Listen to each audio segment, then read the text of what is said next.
Hello and welcome again as we play another campaign. So today we are going to continue on where we left off from the end of the Wave Echo Cave as a part of the final battle against the Black Spider. The party unfortunately lost one of their members in that battle. So today we're going to see the aftermath of that and how we handle it and how we get out of here. Hopefully with the rest of them intact. Sound resumed. I mean, he's sad Elnath is dead. Not nearly as sad. And Merritt died. Alright, so here we are. The main foe that you've been chasing all along has been vanquished. Oh yeah. How do we put together the pieces of what we do next? Well, beer and things. We should gather Elnath's corpse and then pull it over here in the hallway here and search this room that has a lock on it.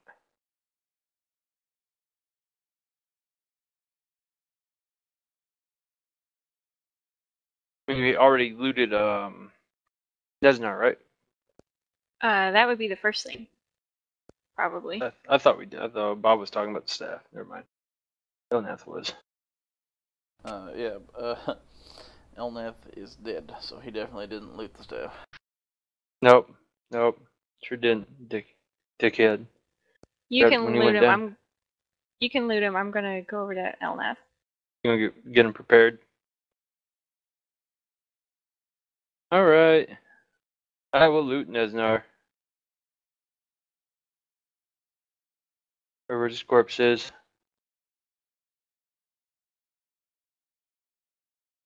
Baron's looting. He's getting paid. Can't mess with him. He's getting paid now. Right.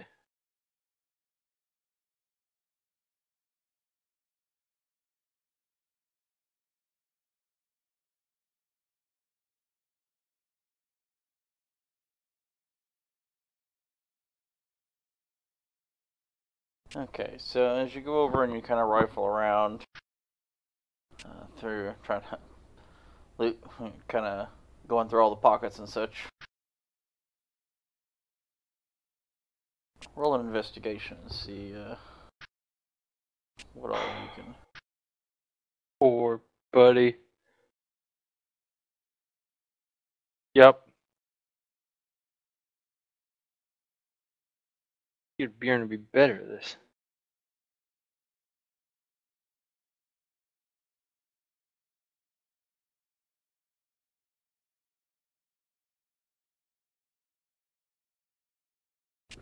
Managed to rifle through, and he's actually got a handful of platinum pieces as well as gold and electrum pieces in a little pouch that he keeps to his side.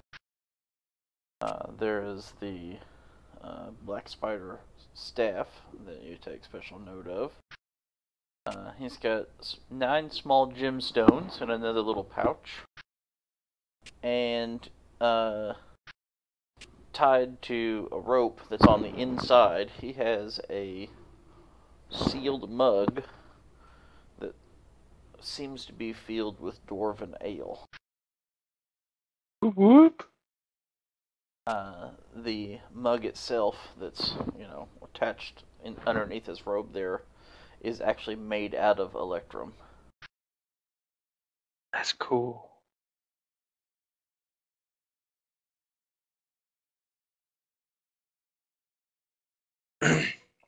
Alright. Now what's the staff here? I'm assuming there's not an item for it. Or a name for it.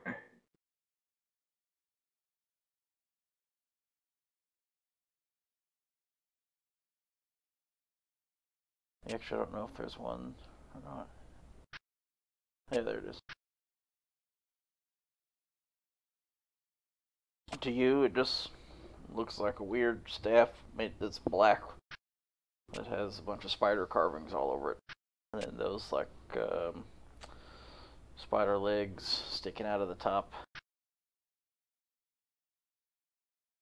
Alright. Well, guess Bjorn's gonna wander over there to Merritt, tell her what he found, hand her the gemstones, because, you know, she likes shiny things, apparently. Thanks. Hey, you like gemstones. You carry them all the time. Obviously, She's I'll less take the concerned booze. about the gemstones at the moment. I know. Bjorn knows. Bjorn's sad.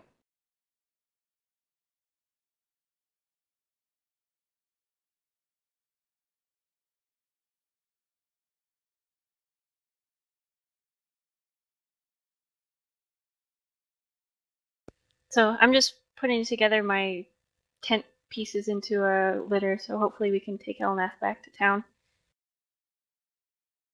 Okay. He brought me back once, or helped to, so I would do the same for him.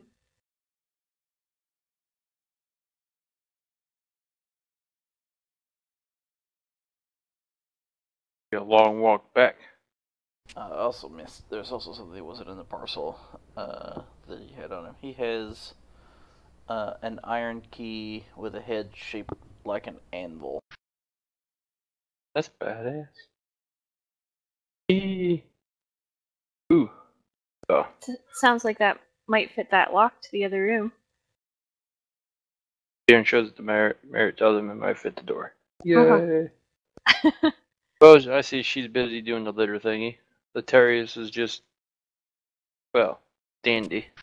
He's gonna, Eldridge's gonna wander over near the throne, kind of try not to look in Elnath's direction, but kind of just wandering over there and putting his right hand over on the little makeshift throne that the drow was sitting in, kind of turning and trying not to look over at Elnath. And just kind of cross his arms, then turn, and then walk away. Oh. Following Bjorn around. Woo. Bjorn's gonna try and open the door. Key. Terrius is not showing much emotion, but it's hard to tell whether that's because he's hiding it or because he's not feeling it.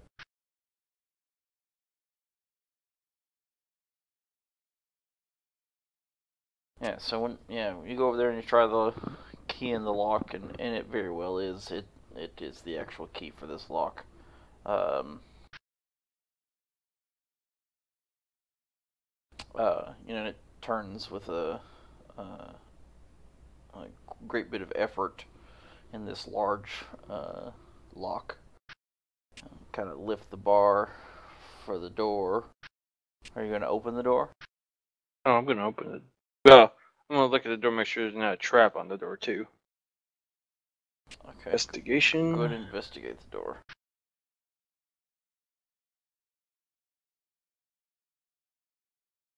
It looks to be like in the door. It itself was meant to be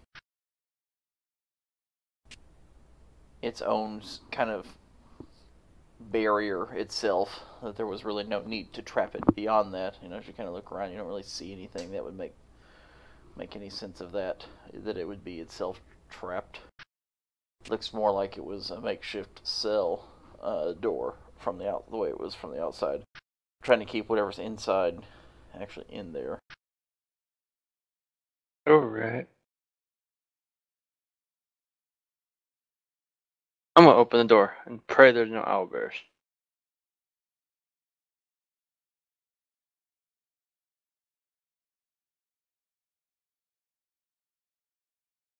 Oh no, I see a dwarf unconscious. Bjorn's gonna walk over and holler at Merritt.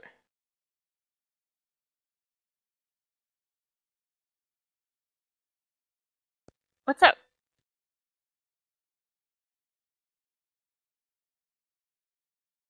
A dwarf? I don't know how many times I have to try and spell here before I get it right. It's okay. I'm dwarf. Where is he? On Is the brazier the lit? floor? I'm assuming it's lit. It's an N. Can I check him? Is he hurt or is he just sleeping? Investigate. That'd be a medicine check. Oh, that one.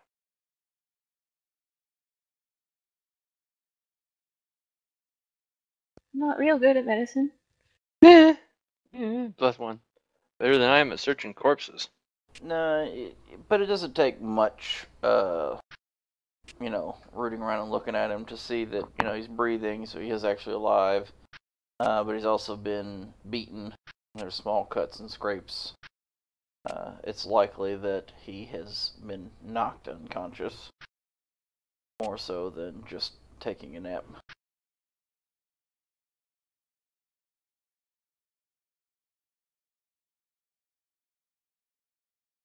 Hmm. Try to wake him up. Kick him. Slap him. Whatever. Last time an unconscious dwarf woke up near me, he kind of flipped out. I don't know if I should be the one to do that. Hmm. I'm gonna call Letarius in, actually. Oh. Oh. Yeah. What? Fluffy cuffs to feather his nose with his cuffs? Well, maybe he has smelling salts or something. You're okay. They stink. You wouldn't have those.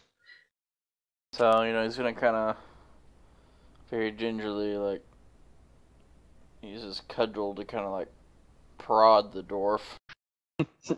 Just try to rock him a little bit from his position. And the dwarf does not seem to wake up.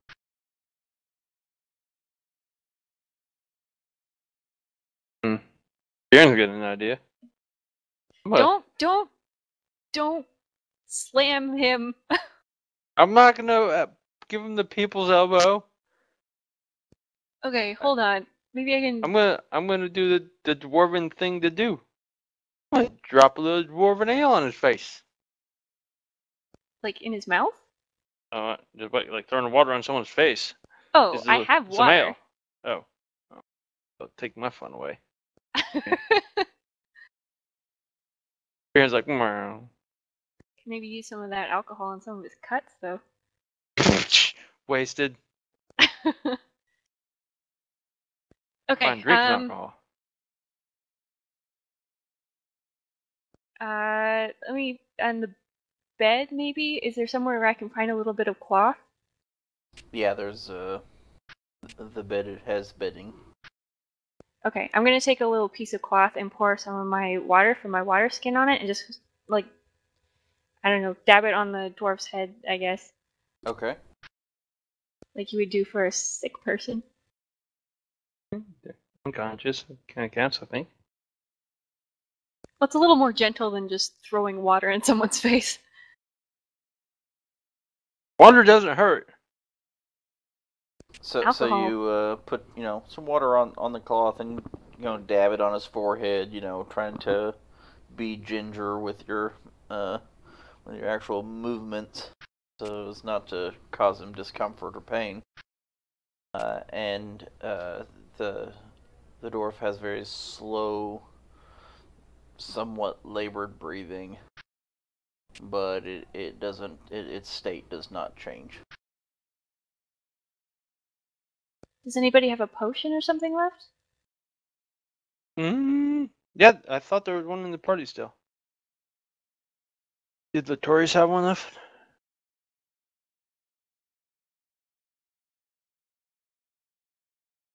Oh, look.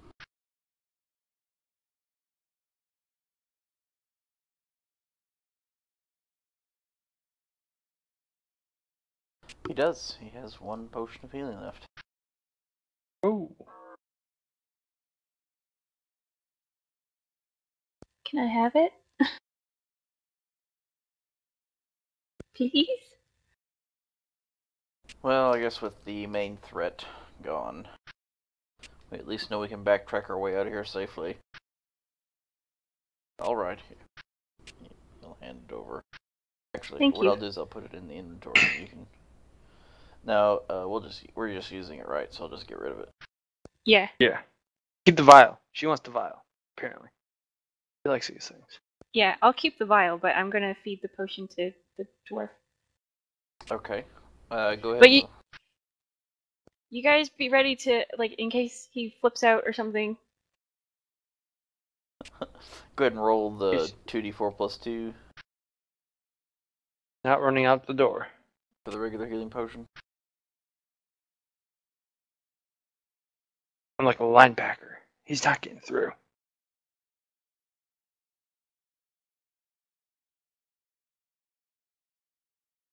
Hey! Nice! Why can't we ever do that? Ever? On our own party member? Yeah! Way to max that out. As you Shenanigans. as you pour the vial, forcibly down his throat, the liquid fills his mouth, and then you have to kind of work to get him to actually swallow it. And then as as a part of that process, you kind of hear as he's kind of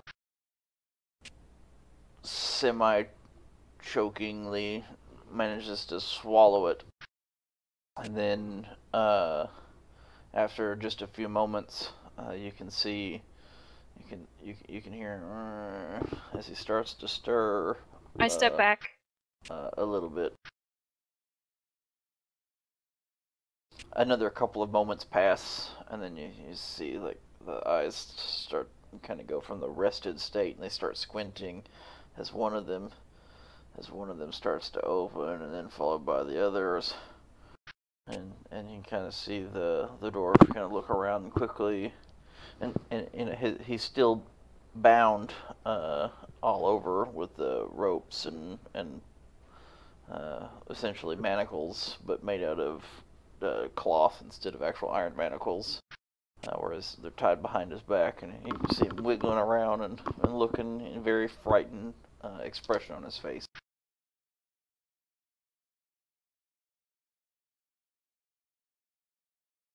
It's okay. Gundren sent us. We're here to help.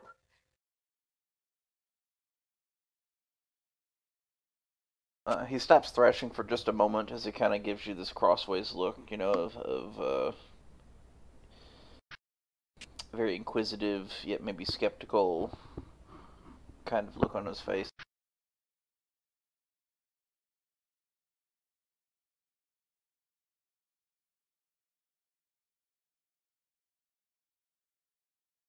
What's your name?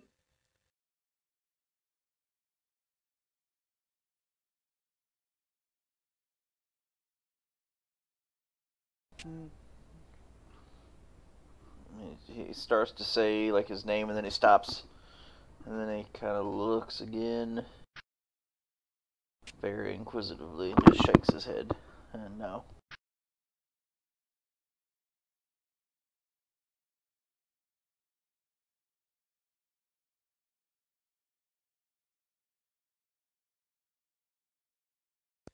I look over at Letarius.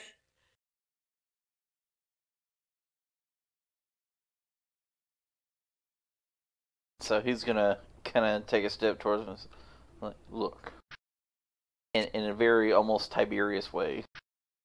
We are the Mendelean adventure group, and we are here because Gundren fell into some trouble, and we managed to save him, and he's back in Phandelver.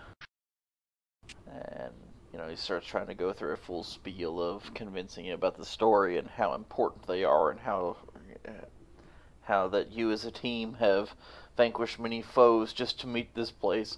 And, particularly the most recent adventurers that they managed to slay. We, through great efforts and loss and tragedy, slayed the evil spider that was holding you captive, and we are here now to set you free. And after as he keeps talking, and more, you can kind of see that the dwarf is, starting to come around and be convinced that maybe you're not part of the plan that has been going on, that has beaten him and who knows, maybe tortured him to to the state that he's currently in. This is I'm Noondro. Noondro Rockseeker, and Gundren is my brother.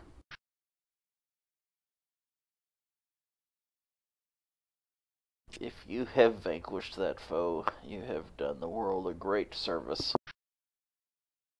There is no telling what he would have done, given the secrets that may lie yet ahead in the cave. I have a couple questions I want to ask, but first, if you'll let me, I want to release your hands. Yes. Careful though. Of course. Nice and easy. I move very slowly towards him, not making any sudden movements, and showing him what I'm doing as I'm doing it. And I set his hands free.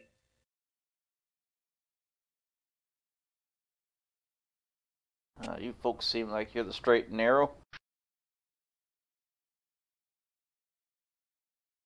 So, how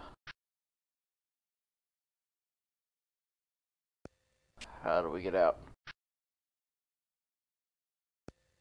We kind of cleared our way through here, so I would go back the way we came in, but what do you know about this cave?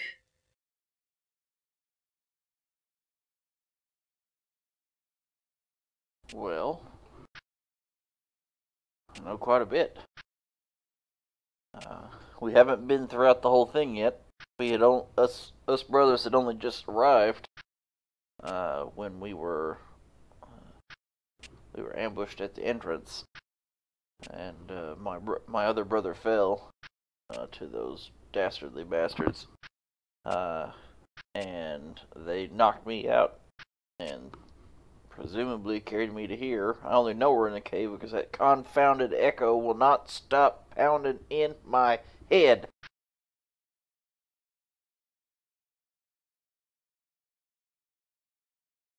Yeah, it'll be good to get outside. I know that there is some magical forge of some sort that the wizards were working on with the dwarves, and that's what brought the orcs. That's what he hoped to find.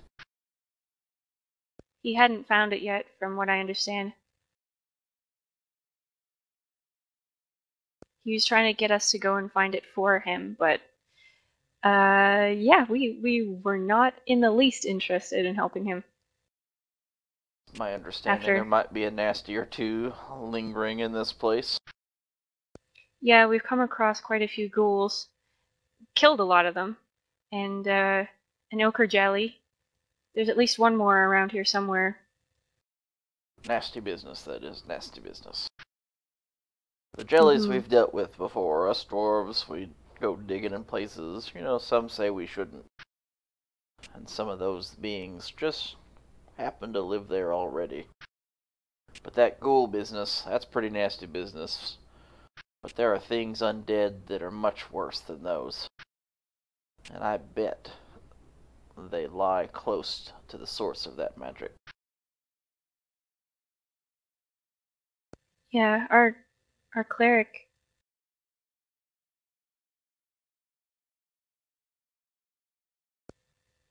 He helped us kill a lot of the ghouls, but Kind of tilts his head, a little confused as to. There seems to be some hesitancy here, and he senses it. I need to go back and finish. I'll let you know when I've got the litter put back together.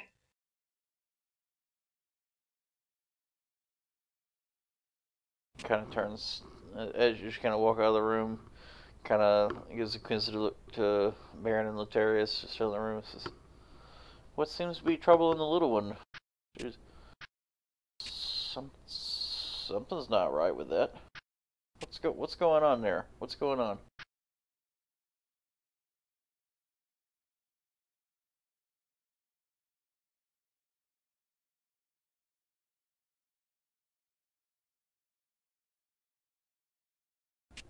You see is that look Hey, of I'm typing, by the way. realization? Yeah, the look of realization. Kind of. You can kind of just see it kind of wash over him as he's kind of realizing what's going on, and then you just hear the long sigh. This cave, this venture, profits, it's nothing but a loss. It is nothing but a wasted loss.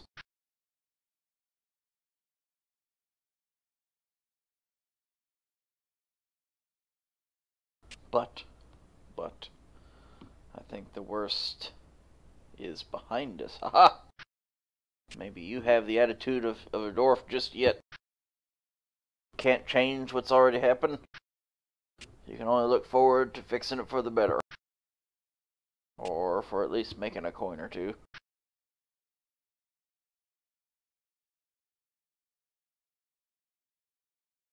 Well, lad, I think we'll get along quite well then. There's many riches to be had here. Although I figure we ought to take care of that at some other date. Probably best to regroup, get our wits about us, maybe a handful of people to help us. Get in here and rid the rest of this place of the scourge, now that those at least that are plotting the bad aren't immediately intertwined into doing more harm than we could outpace.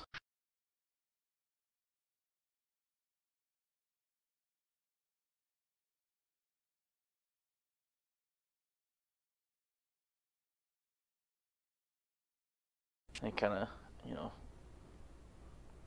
takes a moment. He's just kind of been, he was laying there and then he was kind of sit upright, and now he's going to take a minute to kind of stand up and, kind of stretch. He's been bound for a while now, and so he's very stiff. Oh man, it's so hard to move. Nice bed. A few barrels of ale. That'll fix it up good. Bjorn offers him some ale. Tipping him the mug. Much obliged to you. That'll at least get me out of here, methinks. Bjorn understands dwarves. He does know dwarven and all. I think you guys would be good buddies. Dwarvens make the best booze. Here to that.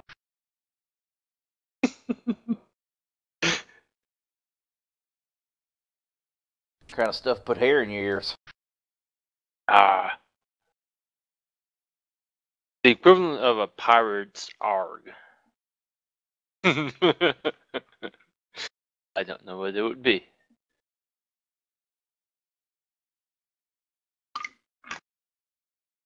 So he's gonna kind of come out of the, take a stretch, start walking out of the room here, and kind of take a look around just to see all the bodies and the giant spiders and all the stuff on them. Man, you guys weren't kidding. You managed to actually take care of all this stuff. Mighty powerful folks Gundren managed to associate himself with.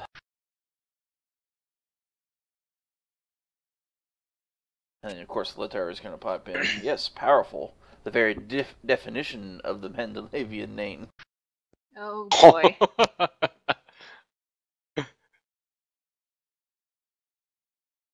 I'm going to walk over to you, man. I'm sorry, Les.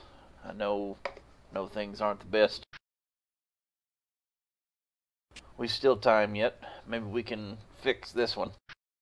My brother's going to be long too far gone, I'm afraid. There's no getting him back. What about Gundren? He was safe when you left him last? He was safe and had a very healthy appetite. There may be a bit of a bill at the inn. Nothing the riches of this cave won't be able to handle in the long run. Well, let's be about the messy work. Well, if you want, I was gonna see if I could take apart that bed that was in the cell there and maybe make a second litter. We could take your brother back for a burial. That's heavy.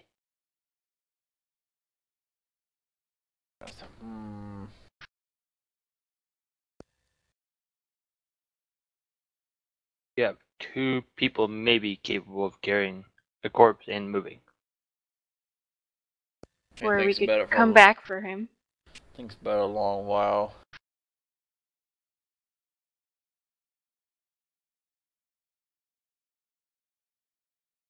Well, he did fight his fight. He succumbed to his enemy, as any valiant warrior should, dying with a blade in his hand.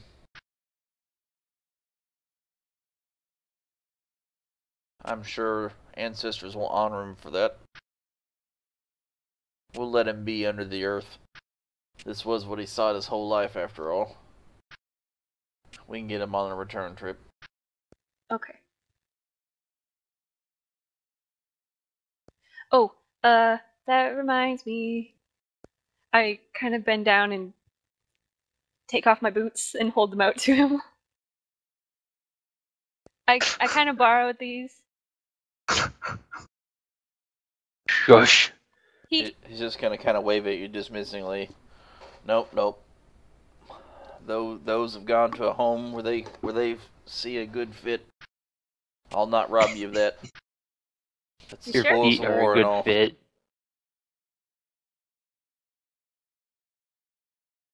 I lay no claim to him. Oh, thank you. These ones, they have much longer legs than I do.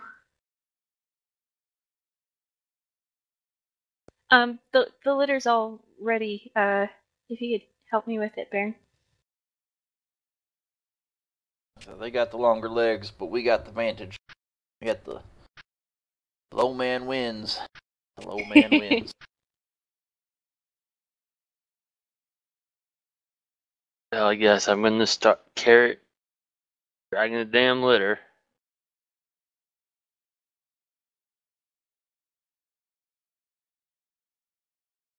I'll help you if I can.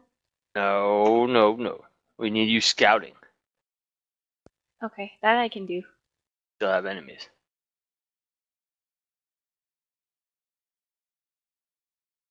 Plus, this is easy terrain. You know, stairs, hallways, and all. Mm-hmm. I can drag a litter. Okay. He said, yeah, you don't have to. He's gonna come over and talk to you. He's gonna say, yeah, don't bother yourself with that. Give me a minute, walk around, get blood back in my legs again, and I figure wouldn't be too big a burden to bear. Thank you.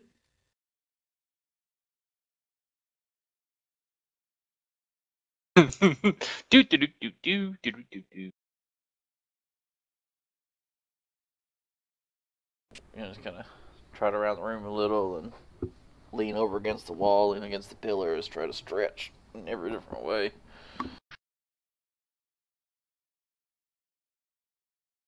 Alright, big fella, let's get this boy out of here. Remembered something. The gems in the eyes of the statue. Loot. Loot. Did we have a description of that statue we can throw up again? Oh, that was the description. Big statue. Perfect. Green glowing gems in the eyes. Emeralds, yep. Yeah. Does Nundro know anything about this statue? I ask him.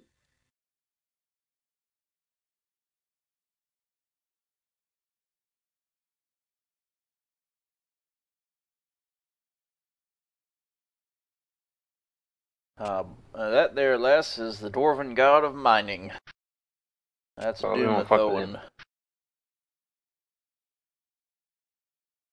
That is a beauty of a carving, too. Master carvers must have done that.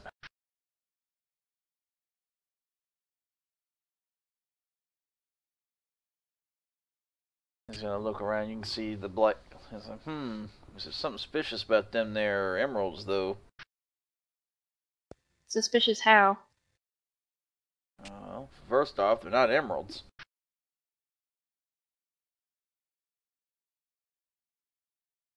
Oh, He's gonna they look clamber like his emeralds.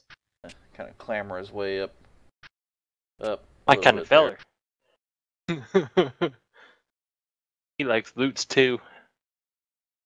9-foot tall statues just kind of climb up on the side a little bit, on the leg, up around. Since it's sitting down, is kind of climb up onto its lap, and then yep. There's a fake. That's just worthless glass, green glass. Who would have swapped that out? No way. Statue of this craftsmanship, they'd have skimped on putting in fake emeralds into its eyes. Think somebody stole his eyes?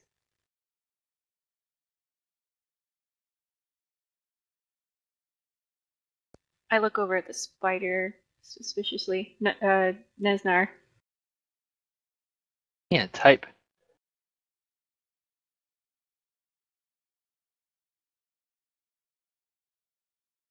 Can I search him? Wait, who were you searching? Oh, Nesnar. There's no. Nesnar. Go ahead.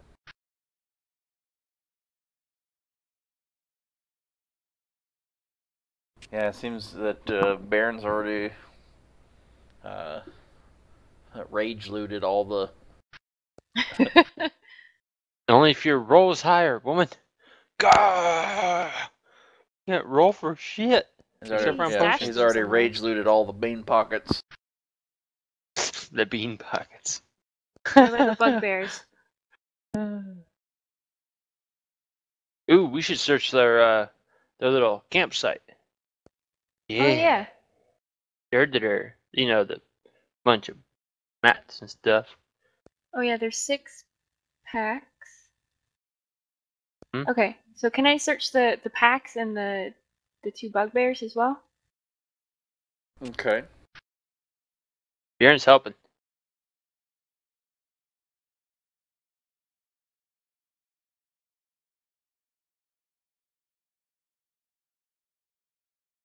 Bjorn followed behind her. Just to make sure. Okay, so you kind of rifle through the packs. Most of what's in the pack seems to be exploratory gear.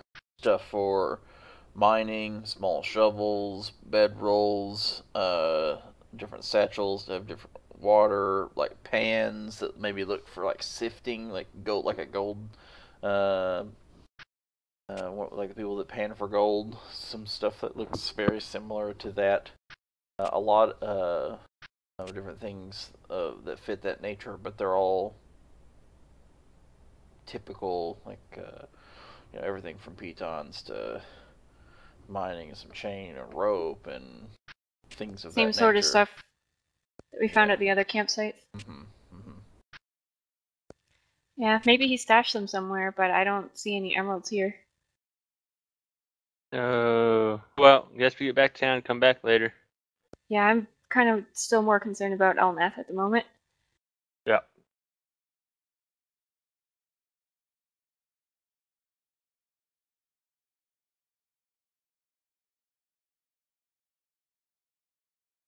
Alright, so are you going to try to make your way back out now? Yeah, I'm going a little bit ahead. I kind of give Lotarius a pat on the arm as I go by and then scout ahead a little bit in front of everybody else.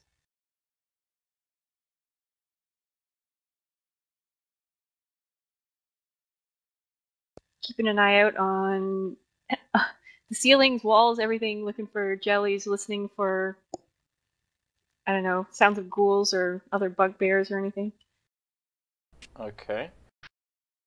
Go ahead and roll a perception check as well, and we'll do a bunch of traveling at once. Oh yeah, so you're on high alert as you guys travel throughout your reverse trip. Why don't we just go through the big doors?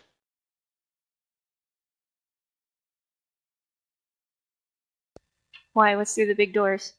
The hallway we came through, We came from this way. but there was a hallway on the opposite side of the river, which we came from. Darren knows these things. Okay.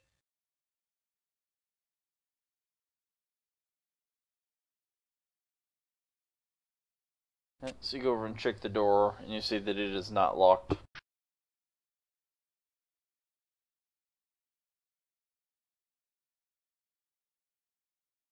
I listen, and then if I don't hear anything, I kind of crack it open to make sure I don't see anything. Uh-huh. Yeah, you don't hear anything. Just open it a little bit. Like the others, this is the interior room. It opens the double doors open out away from you. So you open one side just a little bit and kind of peek around, and you don't see anything just outside of the doors either.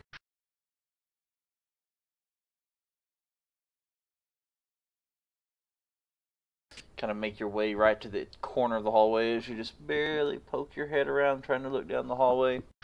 And the coast, at least at this juncture, seems clear. I wave the other guys forward and then continue down the hallway.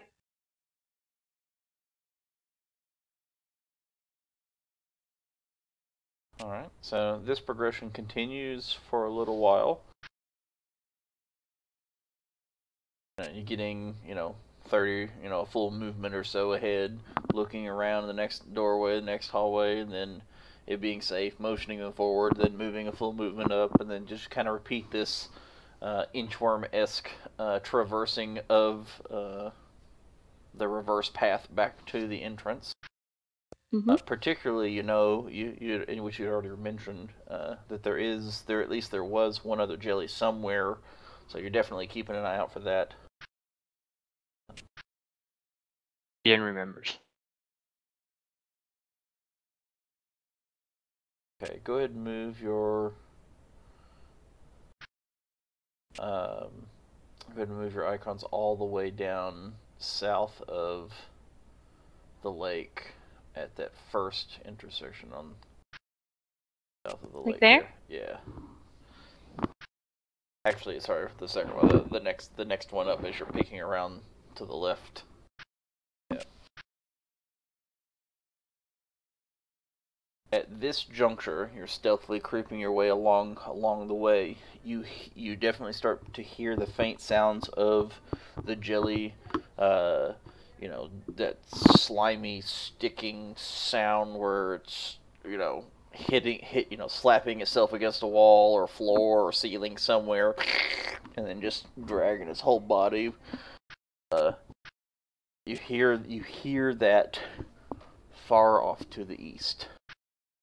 Your guess is at least 100 feet away to the east.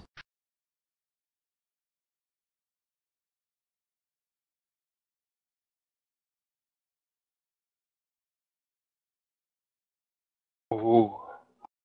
I let them know what I heard. Okay. Darren thinks, well, got no choice but to keep going. Just go carefully. This is like a maze. Maybe get around it.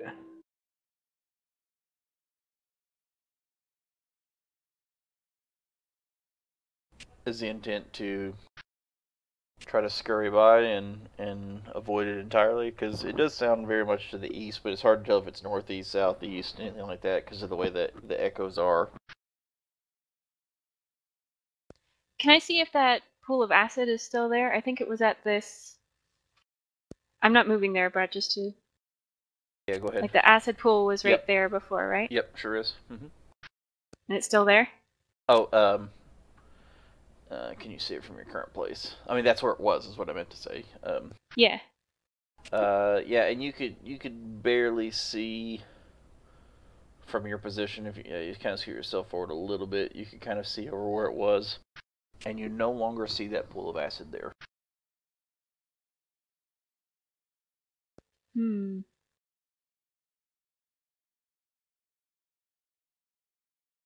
Darren motions you to go to the next corner. In which direction? From the way we came previously. And I inform her that If we make it through here, we can go straight south at the final bend, the entrance. Well, actually, hold on. Bjorn remembers that if we go straight south from where we're at, we can get out.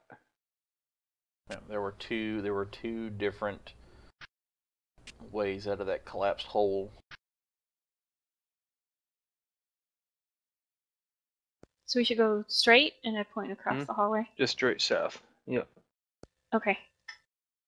Just watch our forwards. Okay. You start creeping your way down the next hallway as you're waving them behind you. Go ahead and roll. Go ahead and make your next movement forward, and then roll a perception again. The full movement? Yeah. Corner. Yeah, like you're moving Like to the towards corner? Yeah.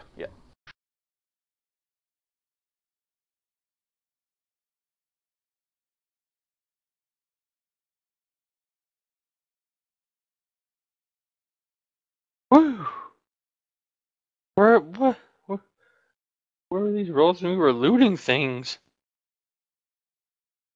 So as you move up this to this place, and you kind of start hearing, you really are starting to get a sense of, but with the rhythms of the echoes and the sound of the movement, that the movement was actually from your previous position northeast of you. So now that you've traveled further south, it is still far, quite a bit north and east of you, somewhere throughout the other end of the maze.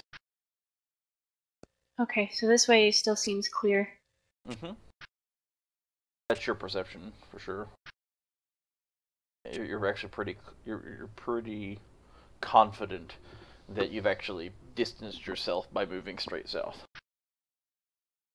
Still hear it trucking along very slowly. That was something else as far as that you could remember.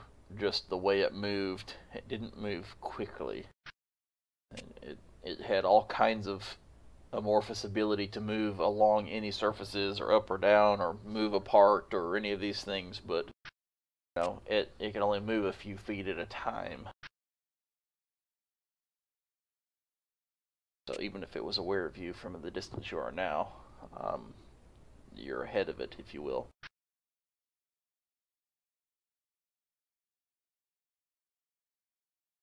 Okay, I look through this entrance. The pathway still Still remains sticking clear. close. With Terry, she's gonna have to crouch through or clamber through here. I look back and grin at the other guys and say, "Watch your heads." Yeah. Through those sections, they were only like 4 foot high, so carrying the litter is going to be difficult. Even Nundro is a little too tall to go under that spit, so he's gonna have to crawl. So you're gonna have to kind of crawl and figure out a way. Yeah, to I'm just gonna drag it. like lift, like get on all fours on either side of you, and then each of you pick up the litter, shuffle it forward a few feet, and then crawl back a few spaces, and then pick it up, shuffle the litter a foot or so, and then just doing a little shuffle, like a little inchworm shuffle. I could stand up straight and take one end. Still. I'm short. We still have to shuffle. That was laborious. Yeah, so as Baron kind of backs out in the last little bit, you can reach in there and you can walk in there and kind of pick up the other end as Nundro's trying to and kind of drag it, since it's pretty smooth as it is, to allow him to come out the other side. Now the only real remaining difficulty will be getting out of the pit. Yeah. Does anybody have any extra rope? Ben was just gonna try to carry him up, but You're gonna carry him up and climb up the rope? Have you never thrown a sack of flour over your shoulder and tried climbing a ladder?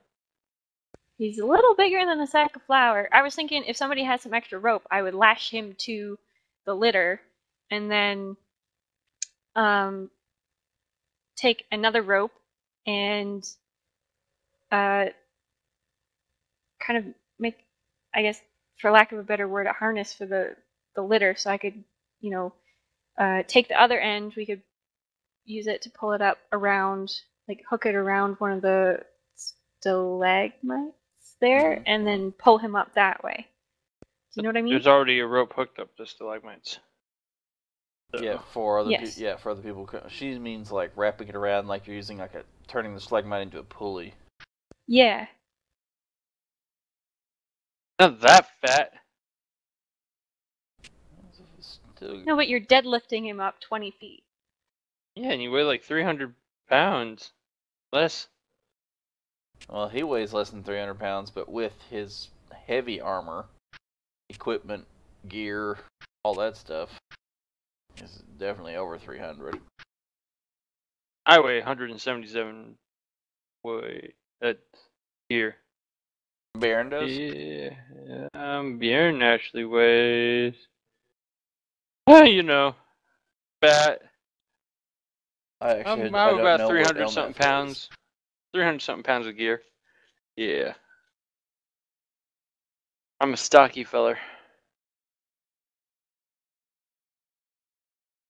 Yeah, Elneth has 120 pounds of gear on him, so I don't know how much he weighs. It shows them in the notes, but yeah. Did he put it there? I don't know. I don't know if he was that thorough. Yeah, I did. Oh, yeah, 210 yeah, plus there my is. stuff. Yep. That's so about 330. That's not hard. Okay, well, either way, Next you time need Wait, to talk you're go about- next first. time you're over, Wolf, and I'll be totally happy to demonstrate how this is not as easy as I you made. deadlift 350 pounds. 20 feet up using only a rope. I'd do it 10 times. I'll be happy really, to I'll really be happy to tired. play the role of Elnath plus gear.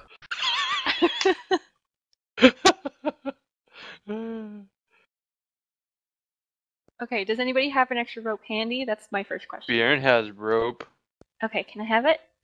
Also, Please? you know that there is the little dwarf camp right at the top. If you need Wait. it. Yeah, fresh but supplies. I figured if somebody has one, it would save me a trip up. This is a 50-foot rope. Perfect. Yeah, we could easily tie it around the litter and use it to pull it up with. Okay, I'm gonna take one of the ropes and start Bye, Lashing it rope. around. I've had you the whole time. I'm gonna miss you. You did not make it through the journey. I tie it around Elnath and the litter to hold him in place. Okay. I'll go ahead and roll a. Let's see. Let's just try to for this whole contraption. Let's go ahead and roll a tinkering. Is there a tinkering? If she has tinkering. Oh, it's not even on my list. Interesting. Like I would normally do something like either a dex check or something like that, just straight up. But since she has tinkering, she gets slightly better advantage than the regular. I didn't know tinkering was a thing. Skill. It's Tinker's tools. Yeah, it's Uh, if you get proficient with one artisan's tools. Some people get like thief tools, Tinker's tools, those kinds of things. They come with certain backgrounds. Alchemy set. Alchemy? You do alchemy? I don't do alchemy. I do thieves' tools and tinker tools. Why not? You can make homebrew. That's more your wheelhouse, I think. The whole brewing. No, thing. no, no, no. I'm not. I'm okay with paying for it. All right. Well, I'm assuming I Baron, should you have be to go one up anyway. first. Yeah. Yeah. Well, I guess I'm gonna go up the wall here. I guess I should roll an athletics Yep. check just for funsies. Yeah, athletics. Yep. I just jumped. 20 No, feet. Yep. no, NFL. No, no. You can't clear you don't have a 20-foot vertical, even in heavy armor, even with a really good roll. Sorry. I wonder how high I could jump with these boots, just out of curiosity. Well, I mean, but they don't negate your weight. Whoa, whoa, whoa, whoa! That's a trap. I'm not calling you fat.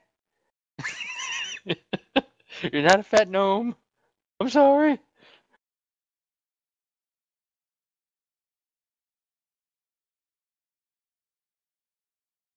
I very skillfully pull myself up quickly. Mm-hmm. Yep, hand Oh over yeah, hand. the rope. The rope. You don't even use your legs. You just hand over hand. Nope. Straight up like. Ooh.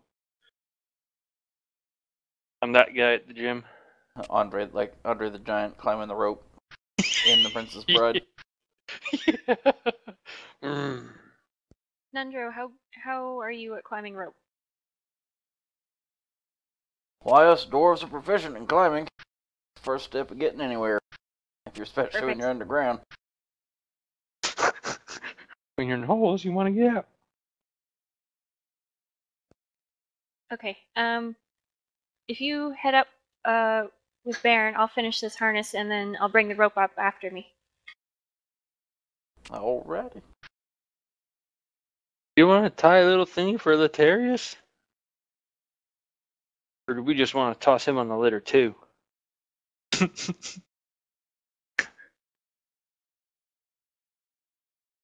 Yeah, after seeing Baron kind of show off, Undro's gonna try to show off a little bit too, and then he makes some pretty felt work of it. He manages to make it to the top, but with very little grace and much skepticism about how proficient he might be at climbing.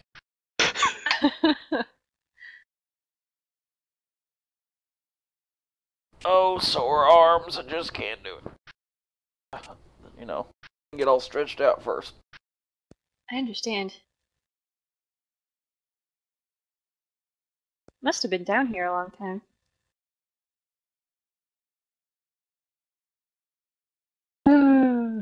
Baron's dick. I get to work doing the harness on the litter. Do. I guess Okay. I'll go search all this crap over here and throw you down a rope. No, I'm bringing the rope up.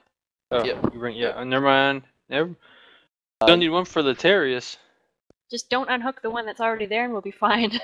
That's the rope I'm throwing down. No! So Letarius is kind of just looking up with a very sour look at this rope. And he's basically going to suggest, okay, so you're going to carry this rope up. How about then I just tie the bottom this rope around my waist and hold on to it, and then have everybody just put the one that's hanging from the stalagmite and be the last one up. That y'all just pull me up. How about that?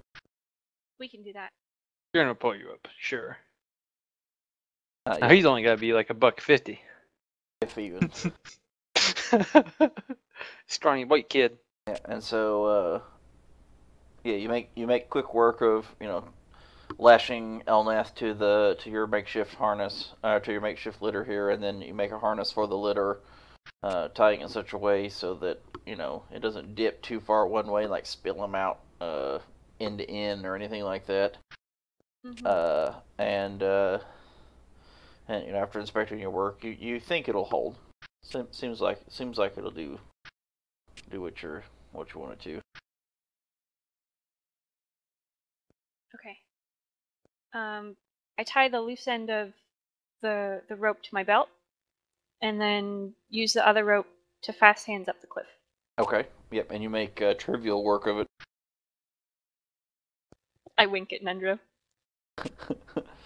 He's just gonna kind You're of mean. kick his feet like he's kicking at rocks.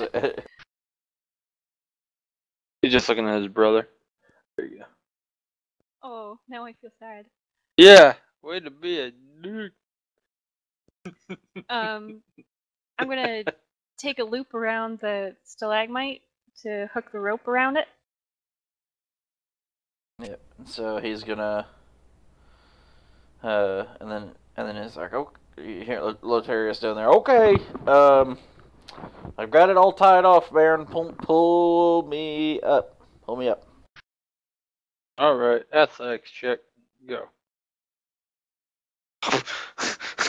Yeah, he's very unhelpful in his assistance in climbing. Like, it's not even like reverse rappelling or anything. He's just dead weight sitting into his like little where he's tied it off at his waist, as you just literally just drag him all the way up the side of the cliff face. But you just like hand over Honestly? hand, just straight up hoss him up to the top. With his record with pits, it's probably better that he do nothing. Just don't move, don't tilt, don't do nothing. Just sit there and hold it. Don't move. Oh, I will drop you if you try to help me. yeah, I managed to get him up here to the top. Yay! Now we gotta get the litter up. Yep, I hand part of the rope to Bairn. Yeah. Where did these rolls earlier, Baron? What the fuck, Baron? And with her tinkering to put the litter in its place and tie it off quite well, and using the stalagmite as a nice kind of pulley system, at least to stop it from slipping backwards at the very least. A few minutes of struggle. Also, as it starts to lift up, it sways and a little, and you kind of have to. You can only do it very steadily, so that it doesn't, jar him too much. As far like not so much that you're concerned about his comfort, so much as if he jars too much, it might tip end to end or something like that. So you have to make kind of slow, steady work. But even after have already exerted yourself. Picking up Lotarius is really more of a warm up than anything, and you can, after takes just a couple of minutes of slow, steady work, and he reaches the top. I kind of help it as it comes over the edge of the cliff. Kind of just to stabilize it there at the last little bit, as it would start to get shaky, because it's less up at that point and more over. So there's, the dynamic of, the forces you're applying are a little different there. So yeah, your little bit of steadying at the end helps get the litter up over the top without falling over.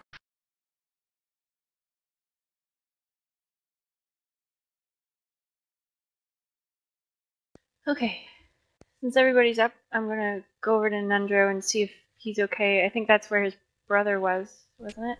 Mm-hmm.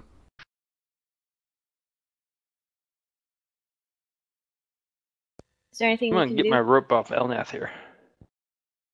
Yeah, Fair enough. Take a couple minutes to go ahead and untie everything, and Nundro is just to say no. Untie the Terrius.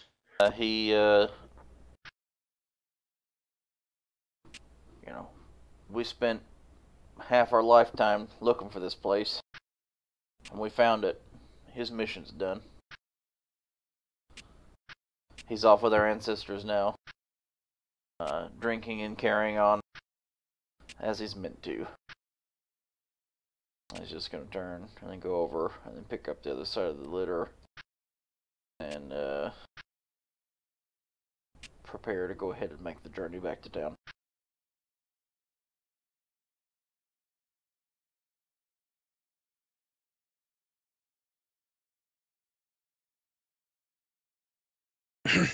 Well, journey on. I take one look back at the cliff before I go. Yeah. Freaking slime's coming after us. We'll come back after. Mm-hmm. So this is, you guys had woke up in the morning and then hit an encounter, rested for an hour, and then went off. And so by the time you encountered the spider, it would have been about midday. And you had all the mess that happened and saving Nundro and conversation and getting out puts it late afternoon, early evening. By the time you make it back to the outside of the cave, maybe 5 o'clock, something like that. You know that from here, it's a half day's journey, plus a tiny bit, back to town, something like that. Oh, so maybe we should make use of the camp resources here and just head out in the morning.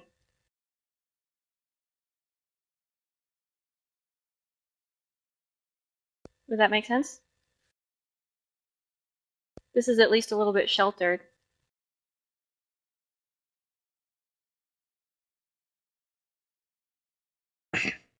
Bjorn can't argue with that. Yeah, the terrorist does feel like he's exerted himself enough for one day. I mean, he did, after all, have to climb up some rope.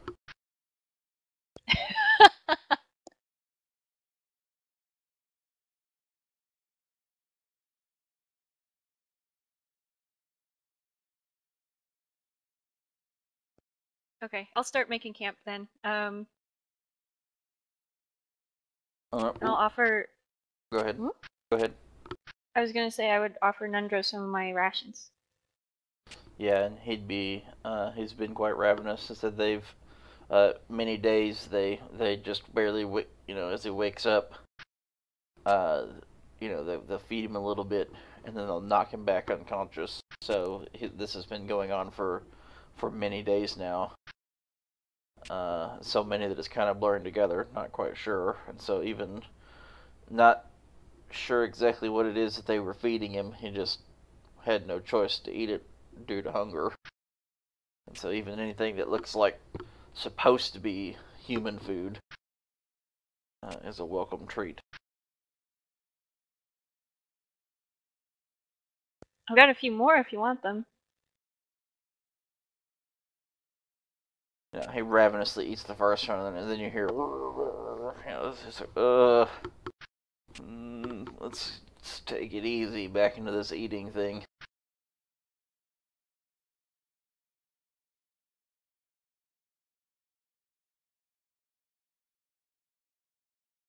I suspect when you get back to town, you'll be ready to join Gundren in eating Tolan out of house and home.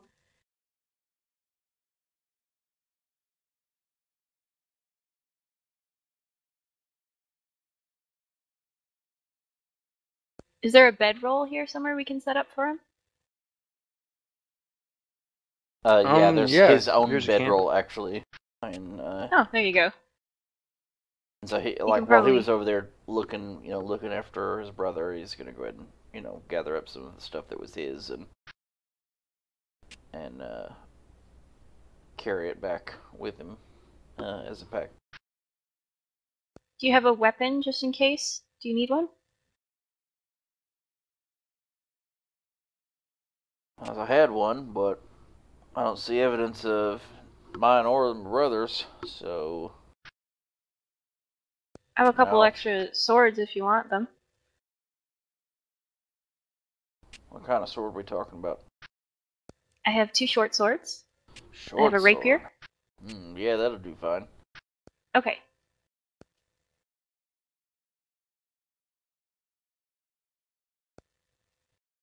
I offer him the hilt of the short sword. Yeah, he'll take it. Kind of test his balance a bit. And so you guys set up a watch rotation, similar to before, but Nundro is basically taking Elneth's normal watch. Sounds good.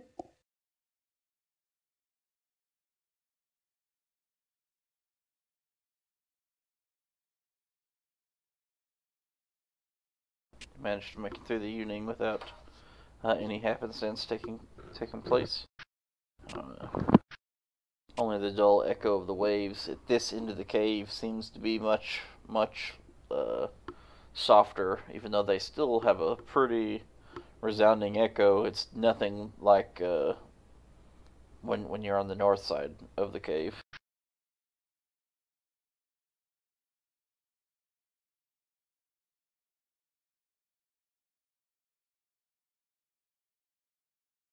Okay, so the day begins. Just gonna make your way back to town. Was that the first plan? Back up Yeah. the stuff and go. Giving that hill a very wide berth where the hobgoblins were before. Okay. Several hours pass, and you see the town coming up on the horizon. As you're finally making your way back to town.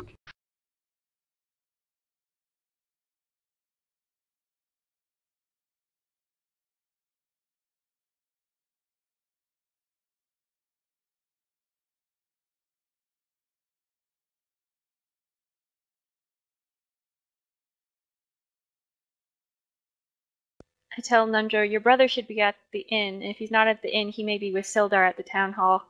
I'm sure he'll be very glad to see you.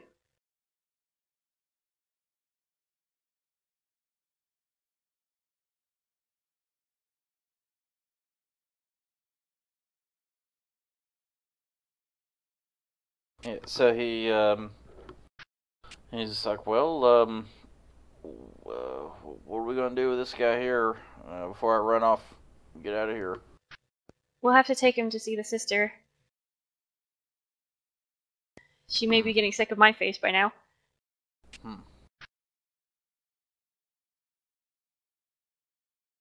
Alright, let's go ahead and take care of that then. So you make your way in from the north side of town into the square over by the sister's house. And then as you kind of get closer, he passes the shrine. And he's like as you're approaching the door, before you go down, he says, "Well, if you don't mind, I tend to want to stay away from them religious folk. Mind if I just kind of set him down here and then head over to the inn?" That'd be fine.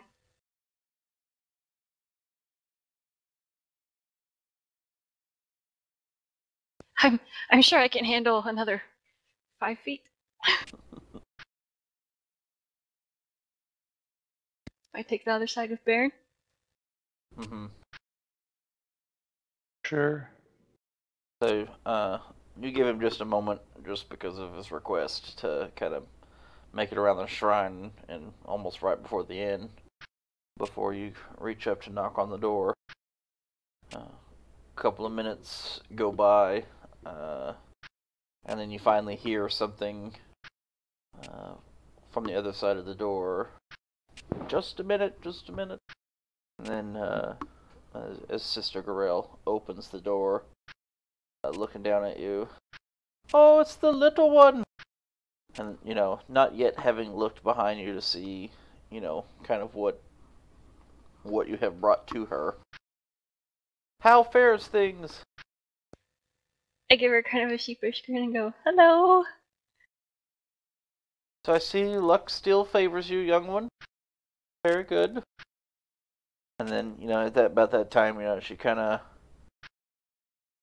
actually kind of starts to look behind you and look around. "And so, how's every..." And then she sees the litter carrying out. She says, "What happened? What happened to him?" And she runs over to him as he's on the ground and starts immediately inspecting him. And so, what happened? What happened? I can't really keep it together anymore, and I start to sniffle.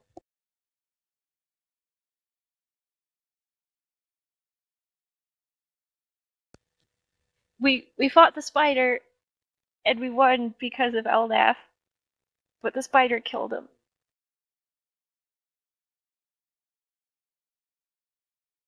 "Oh, I'm sorry, dearie. She's kind of inspected. She's like, his face is kind of rough. Yeah, I wasn't fast enough. We might still be able to work some of our magic here. It's not been too long yet, and I don't think he's. I think it'll fix that. I've not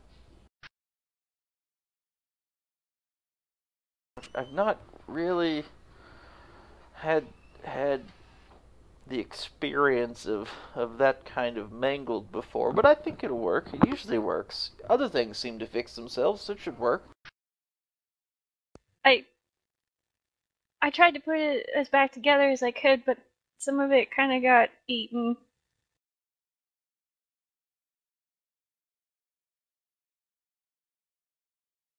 Just a minute. I have to be right back. Sure.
How you doing, Wolfman?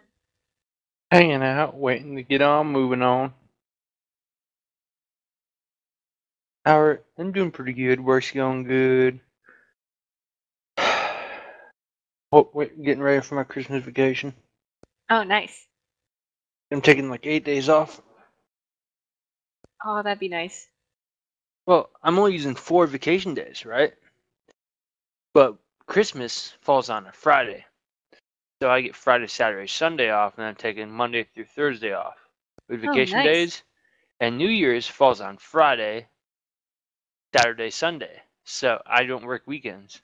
So ha ha. My boss is like, man, I don't know if I can let you do that at the end of the year. I'm like, man, it's only 4 days. You took a week off last week. He's like, yeah, that's true. I mean, technically, I am only using 4 days. I'd be off the other 6 anyway. Yeah. But I'm off 10 days. Yes! Ah! Makes it even better. Almost 2 weeks. That'll be a nice vacation.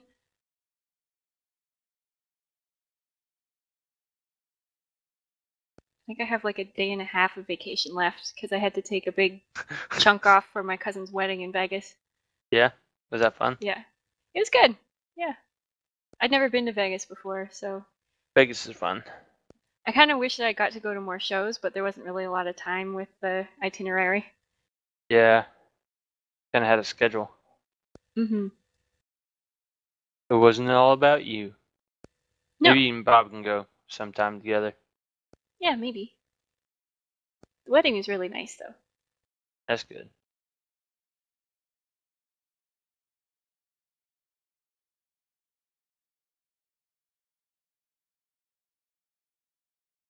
I don't know about you, but I no longer have a Phandelver map. I do. Oh, You do? no, I don't. Oh. No, you're right. Yeah. I'll have to Because ask he had to Dad. reset all the maps. He can pop Yeah. one up for us. Yeah. Because they got higher res ones now, which is nice.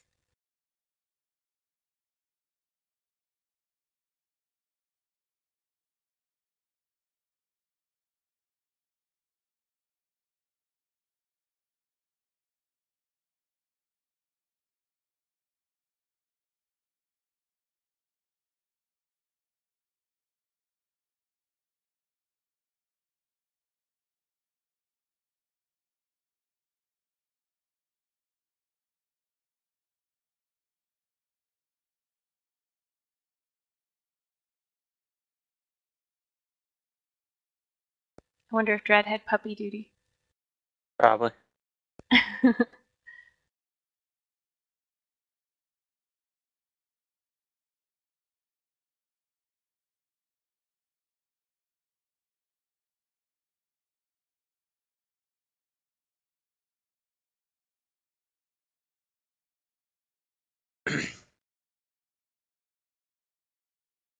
Get this adventure. We got this going. This is good. Good. I mean, it sucks I don't have to, but Yeah. Bob's kind of sitting on the sidelines, plotting his comeback. We're gonna need some money to pay. Oh, luckily, I mean, hero. Loot Elnath! Yeah. Well, he doesn't need this right now anyway. I mean, we did loot you. Yeah, that's true. Well, she doesn't know that. Well, yeah, Nobody she fessed does. up She to woke that up one. with that. Yeah, she just woke up with no money. Yeah. Oh, I'm poor. Hey, What am I've I been doing robbed. here? Like, guys, I've been robbed. What do you mean you've been robbed? My money's gone. Oh yeah, yeah. You must have been robbed in the cave by some goblins before you died. Yeah, Uh-huh. yeah, yeah. Okay. Yeah, like from her point of view, she was like in the Goblin Cave, and then she was in the Golden Hills, and then all of a sudden she was in the inn again, so she was super disoriented. Yep, for sure.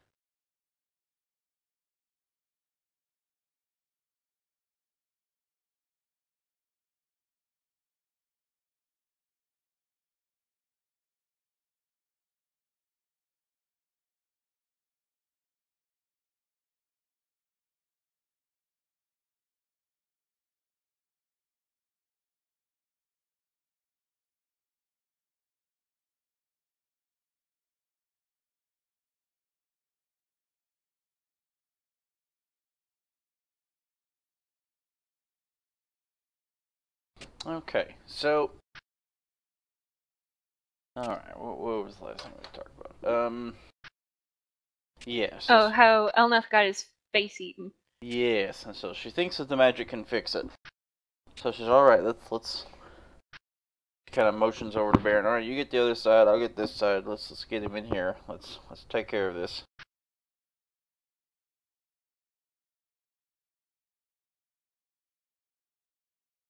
Okay, she takes you back through, and, because right through the main door, there's all of the books and all the things that you'd seen before, and then just past that, there's a door that goes to the right, and then so there's the room that runs the entire length of the back of the house, which is where, the tables and her laboratory, if you will, was set up. And, you carry him to the back room, sit him down on that big table, and she said, well, so, before I begin, I suppose we know well enough what I'm going to say next. Yes.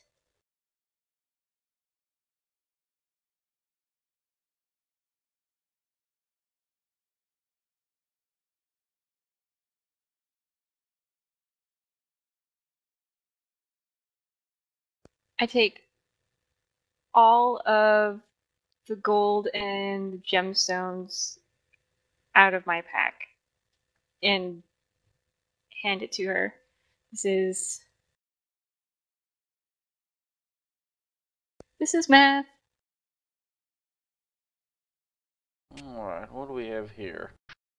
So what all kind of gemstones do you have? Those I 9 did- that we picked up. Yeah, those we just picked up. Mm-hmm. Bear's So got this those. is so this is like 267 gold worth.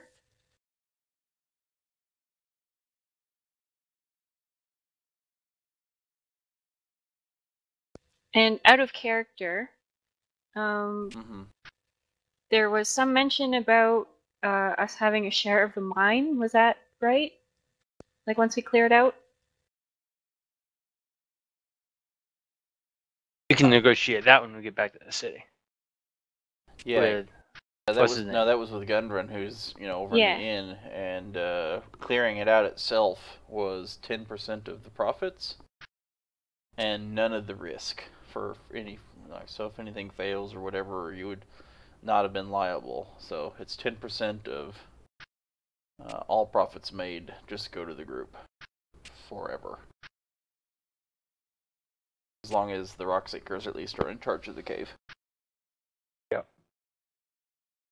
Okay, so I tell her this, and I say, I tell her we have plans to create a trade center, basically, and if she would like, I would be willing to build her a larger temple rather than a small shrine, with some of my share of the money.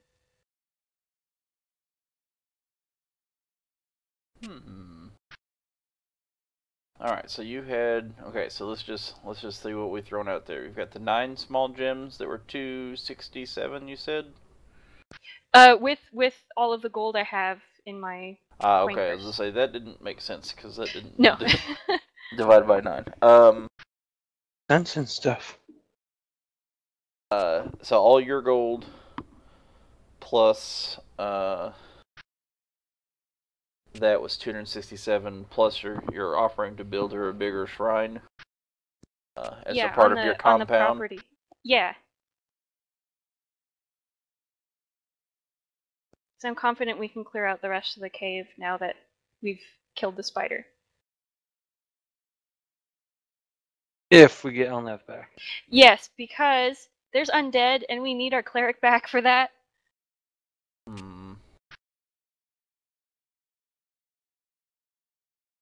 It's always a list of promises with you folk. We've been good on them so far. Oh, wait, Well, are we trying to that's negotiate quite with the dwarf? True. No, you're negotiating with a sister. Oh, about the resurrection cost. Okay. And you did help with that little bit of Harper business. And you'll send more business my way with the whole town growing and actually succeeding at something for once. What else do you got? 2% of our profit from the mine. Wait, what? What? But you don't want to throw in some of the profits of the mine? Lotarius is going to adamantly say no. Oh, yeah, okay. That's sort of what my offer for the larger shrine was. It's based off of the profits from the mine. She'll be able to afford to build it when they build the Yes. compound. We will do that with increased population. What else have I got? I start like emptying my pack right there on the floor. I'm like, what else do you need?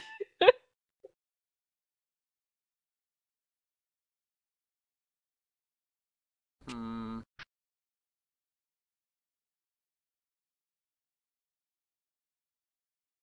I have my mostly empty bottle of acid that goes gently onto the floor. My owlbear feathers and my boots and my potion of invisibility. Although I'm a little bit reluctant putting that one down.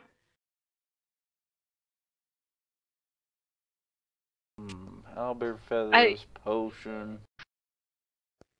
I look over at Elnath and scoop my smiling stone off of his chest and kind of look at it and then hold it out to her. No, she's gonna hold, like, she's gonna kind of, like, pick, you know, like she's at a flea market picking through the junk bin. These owl feathers could be useful. This potion could be useful. No, I don't need a rock. It's not just a rock. Huh. Let's see. You see? It's Tamora's face. Yep. I found it. I'm sure it is, little one.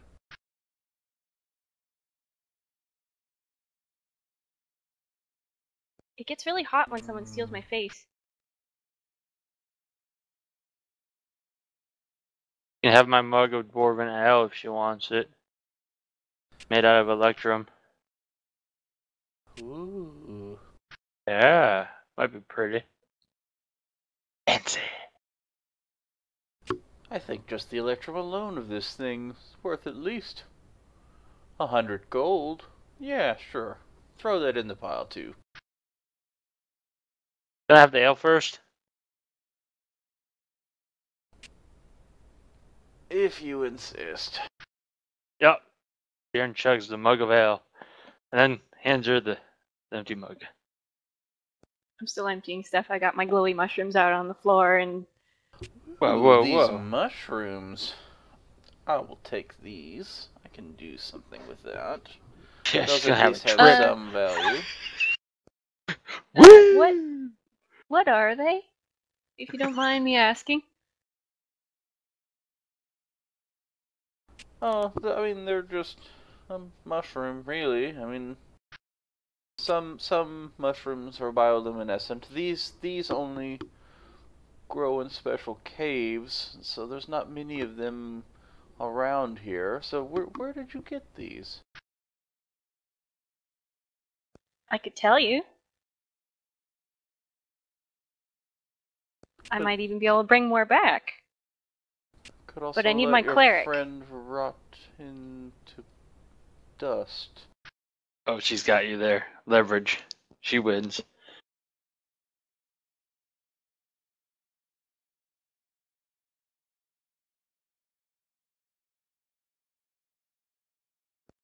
If I bring you back more of them, and or if I tell you where it is, will you help us? With these things you've given, that ought to mostly cover the cost. Plus, you know, it is an investment into my own future. Right. Who knows? Maybe we'll Sure. find more things you could want in the future. Sure. Where did you find them? They were in the Wave Echo Cave. There was a room full of them. There were some poisonous ones in there too, but we stayed away from those. Oh, I dare say. I know exactly what kind of clusters these grow in. I'm gonna Yeah. ask her if she wants a map, because Bjorn can write it down if she's got some parchment. Top the cake. With that, we are in agreement.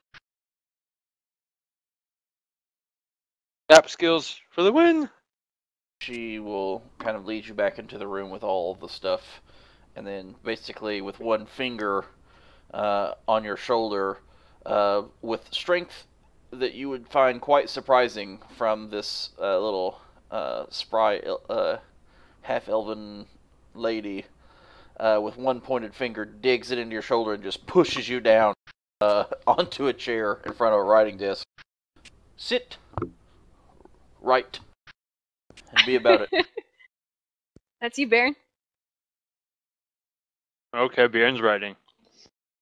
Oh, it's not gonna be the rest of them. It's just You're like literally the. You kind of sit there, pause for a moment because you're actually you're taken aback a little bit how you just got manhandled by the little half-elven lady, who had strength. Bjorn's kind of turned on. Yeah, I mean, Hey. Yes.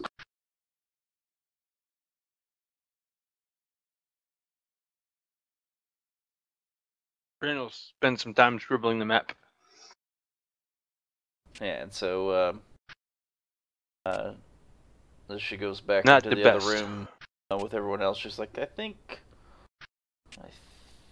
it would be best if you weren't here to see this. Oh. Because honestly, it might not work. And if it doesn't, well, you won't want to see that. I nod.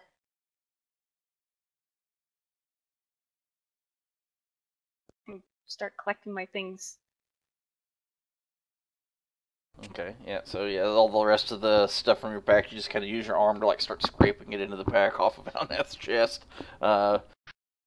into your pack there as you kind of gather your things, and she kind of ushers you out of the room, and once you're out, she kind of turns to begin to do the ritual from behind the closed door, leaving you into the other room. So she took all of my mushrooms and all of my feathers. Yep. He's having Okay. a good time later.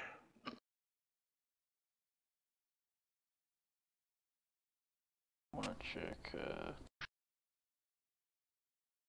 the time frame for casting Raise Dead. And I can't remember how long the ritual lasts. Was it an hour? Yeah, 1 hour.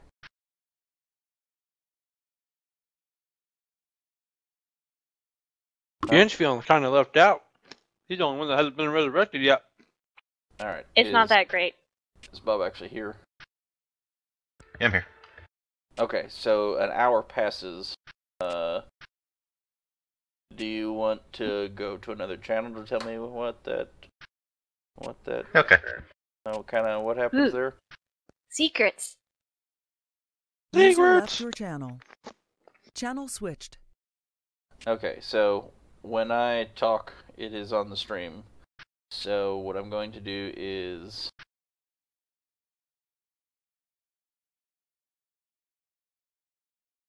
I think I can actually mute the sound as well. Yeah.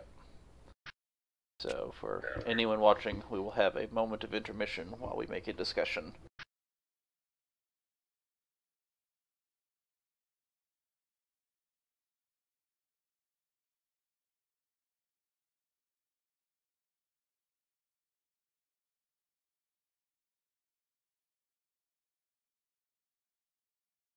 Alright, so you had a plan.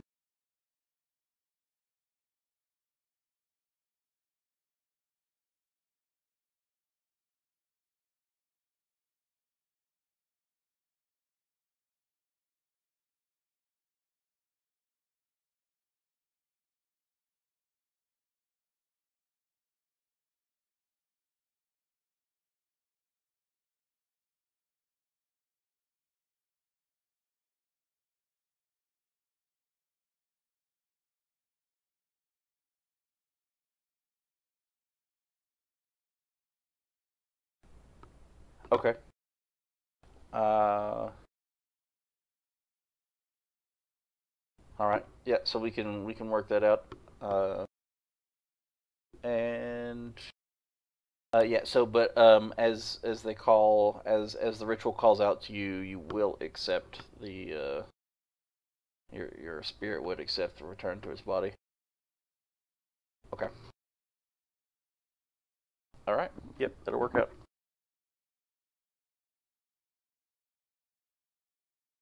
All right. We are back.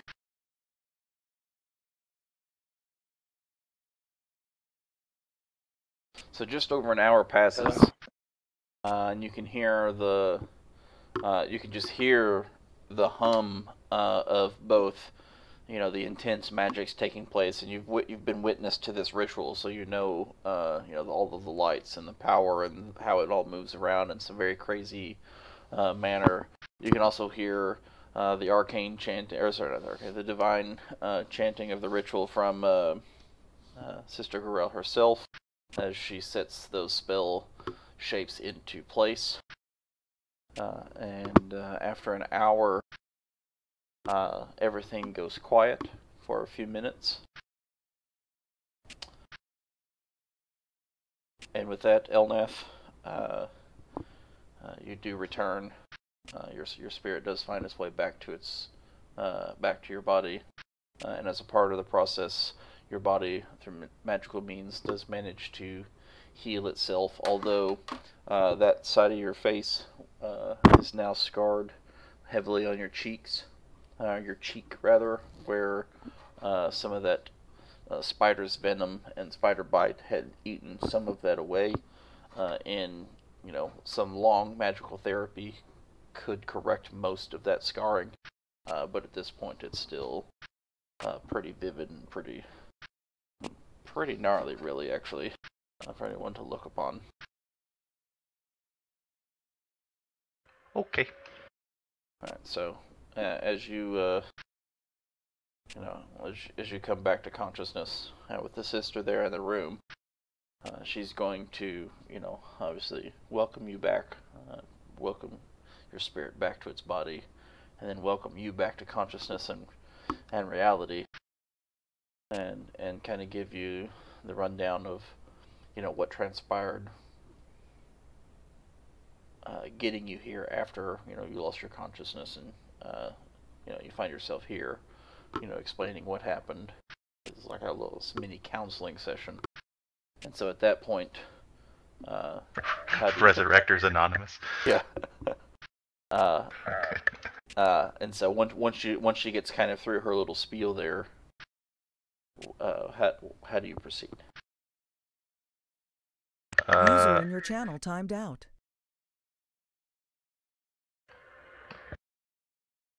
Oh, that was Courtney. Yeah. I'm going to. I'm going to send a message. I'm going to have a message for all three of them. Like, thank you very much, but I need to go back to my forest. I am very much in inner conflict, and I have external conflicts that I do not wish to spill out. I need to leave as soon as possible, but I would like to leave a message for all three of my party members. Okay, so I guess you express this to her before you walk out. Like, do you want parchment out here, or before you walk out of the room? Do you want to go out and just tell everyone, or talk to anyone privately, or how do you want to carry that out? Are they out there right now? Yeah, they're all out in the foyer. All three of them. Summon Merit. User joined your channel. Okay. Wow, good job. Ta-da! There she is. Sorry. I don't know what happened. The last words were summon Merit, and then you join the channel. Oh. Weird. It's like magic. And so Elnath and the sister had a conversation, and you see the sister very sheepishly, kind of creep out open the door, and just barely, without opening it wide enough for anybody to be able to see in, just kind of squeaks through, just barely sliding her body past as she shuts the door behind her. And she says, "Merritt, I think it'd be best if you go ahead and come back now and just come with Just me. me? Just you, just you." Okay. And she just barely opens the door a crack. If you'll just go ahead and squeeze on in for me. I go through the door. And she kind of comes in behind, closes the door, and then she's gonna look to you. Is this something I should be here for, or not be here for? Zelna, I can standing always there? trust a member of the Harpers. So it doesn't matter what you hear or don't hear. If I Very see well, then. Elnath standing up there, I'm just gonna run and hug him. Yeah, he's kind of standing there. Are you? She has shown you, the scarring on your face. You're gonna try to hide that, or. I wouldn't. I'm not used to hiding something like that, so I wouldn't hide it. Like I'm it's aware not of it. It's not an innate reaction that I'm. gonna hide it, like, or a point of yeah. shame that you try. And it might be eventually if someone makes fun of me enough, but not right now. It isn't.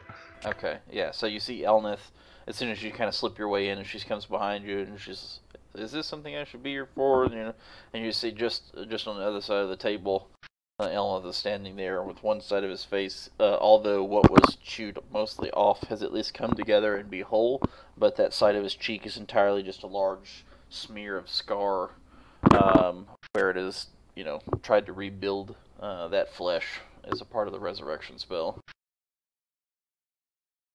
So you run up and give him the big hug.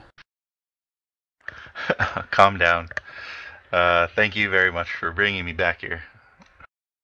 It seems we're even. I was so upset.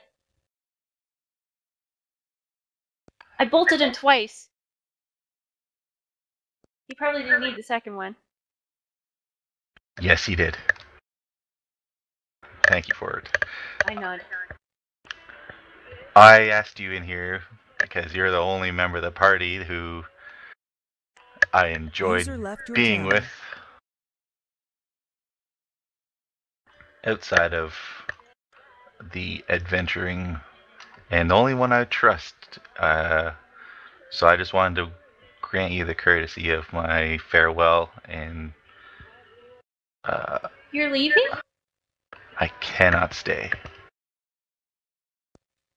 But why not? We still have to finish clearing out the cave. That cave is property now of those Mendeleev crew or whatever you call yourself. Something I'm not a part of. And something I never wish to be close to again. Oh. It is nothing against you. But I wouldn't trust Baron with my life again, and I can't say I want to get even closer to Lotarius. I just don't trust that man. So, am I ever gonna see you again? You're welcome to come back to my forest. If you ever have questions about your newfound faith, there are plenty of people that I know that could help you explore that part of you. Forest is a big place. How will I find you?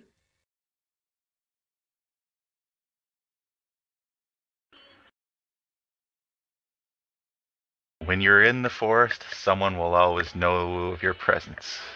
So if you are there, I will know. Okay. I'm sorry you feel like you can't stay, but I'm glad you came back.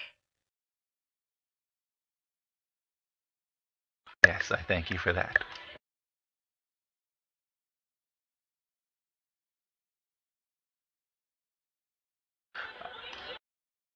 I have one gift for you that I hope you can use in your adventuring days, and that's this potion. I'm gonna kind of scrounge around and assume that I still have it on my person. Yes. Okay, so I'm gonna give her that potion of vitality that I still have. Oh, okay. Yep. Thank you.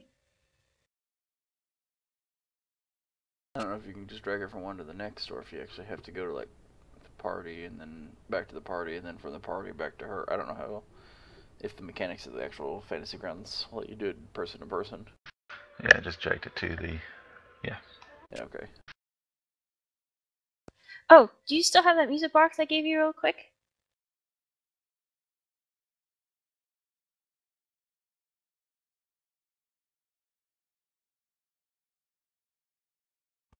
Yeah, I don't have it in my inventory, I don't think.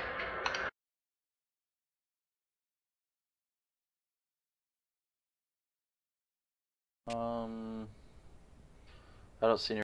Wouldn't still have it. Maybe you just didn't make a special thing for Maybe it. maybe I didn't make a special thing. Okay, yeah, I still have that. Can I check it over real quick? I want to make sure it didn't get squished or anything. Sure. I make sure it's still in good working condition, and then I give it back to him. Yeah, you. User joined your Go channel. ahead and roll a little quick tinkering check.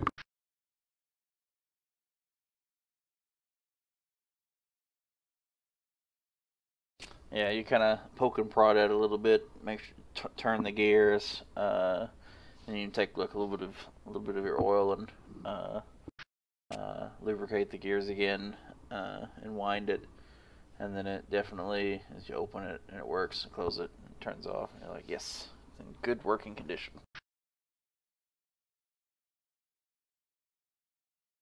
You keep Thank that. you, little one.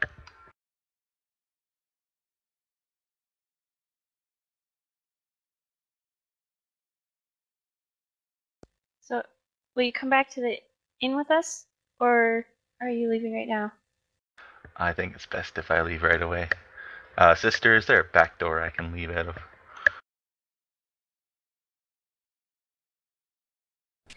She kind of looks at you and then looks like, there'll be nothing but benches and front doors. Not really big enough for a back door. It's okay. I'll take care of Baron. And Latarius. He's still with us. You do the stoic, cold-shouldered walk of shame. Like a frat girl walking from the frat party the next morning.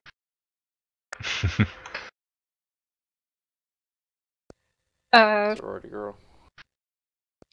Yeah, so I guess I would say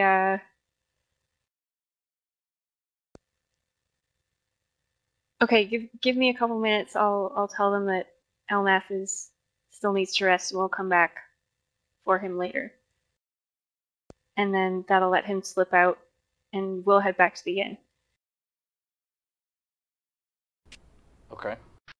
Yeah, so you go out and at this point Baron's been scribbling his map for, almost an hour and a half now. And just about the time that you come out, he has just finished his map. It's crude, but it's usable. Whoa, he thinks it's a freaking masterpiece, okay? Well, yeah, I mean, it is. Finger paint. Yeah. Finger painting masterpiece. It looks great, Baron. I'm sure the sister will put it right there on the fridge so everyone can see it. She has a fridge? Can I rate it? I'm sitting here for an hour and a half drawing lines. There's probably more to rate it in. I think we should let Elnath rest and we'll come back once he's rested. Baron meat and cheese, let's go.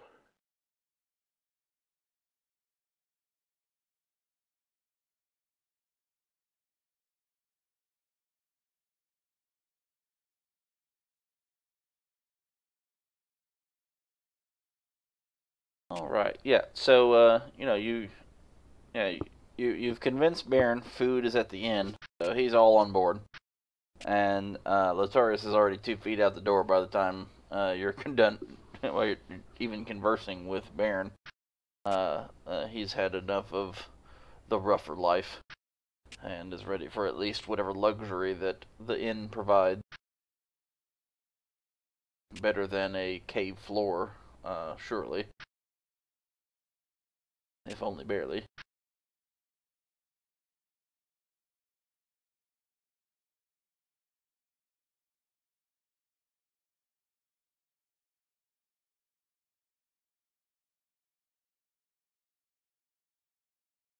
Yeah, and so right after you guys usher your way towards the inn, Elnathan, just give them a few minutes and then try to slip out after that. Yep.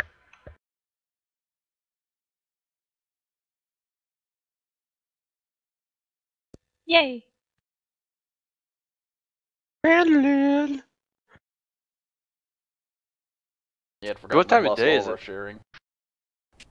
Just after midday, actually.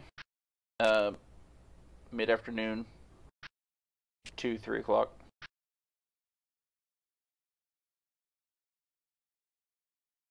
I guess we'll head back to the inn and see if we can. Well, I'm going to see if we can find Nundro and Gundren.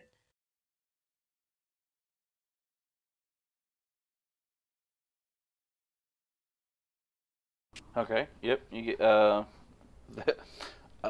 when by the time you make it back over there, you see the two of them are drinking heavily already. By the time that you return to the Pouring inn, one out. no, well, directly into their own gullet. They're not taking any time to spare any for anything more than the breaths between drinks. Fitting reuniting of lost dwarven brothers.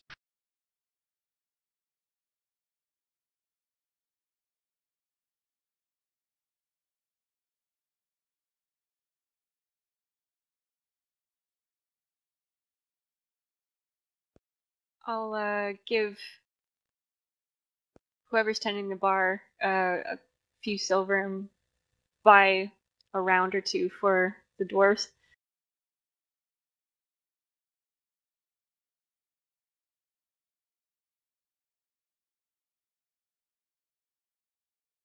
Oh, they manage between gulps to just murmur out a thanks as they just keep, with the head down in the mug, hand stretched up overhead, pointing down at the table, just over and over. Keep filling it up. And Elsa's running around frantically, just trying to keep. Like, she's got 2 mugs in each hand, sitting down, picking up 2 mugs off the ground, off the table, and just running back over the thing just to fill them up. And by the time, she's just doing this over and over. Even in the short time span, you've seen each of them down 6 mugs of ale in just a couple of minutes that they have been in. That you have actually been in the inn, and you don't know how long they've been doing this. I take it they're not really in any condition to talk right now. By the time they stop to listen, they won't hardly be in condition to live. Oh boy. Maybe I'll buy them some food. At least balance out the alcohol a little. Hey, beer's bread.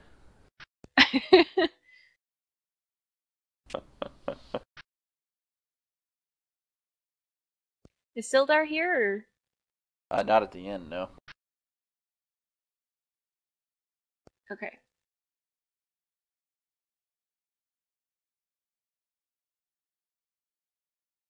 Do. So there's a couple of things we can kind of talk about, at this juncture. Gambling. I got money again. Oh boy. Roll a d20.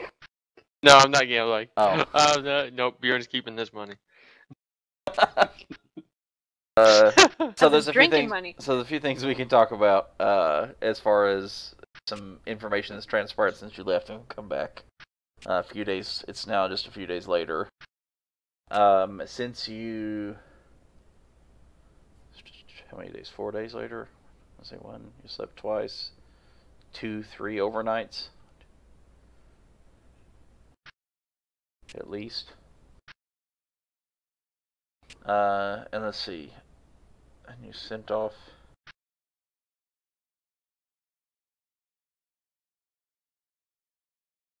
So you acquired the sleeping giant before you left for the castle, right? Yeah, before we left to get Gundren. And that's when you sent off the letter Oh, to my guild rep. to your guild rep. So it would... Okay, so it's had time to return. So a few things have happened in all of that kind of time span. Kind of talk about those and kind of where that leads to the tail, the conclusions of our adventure here.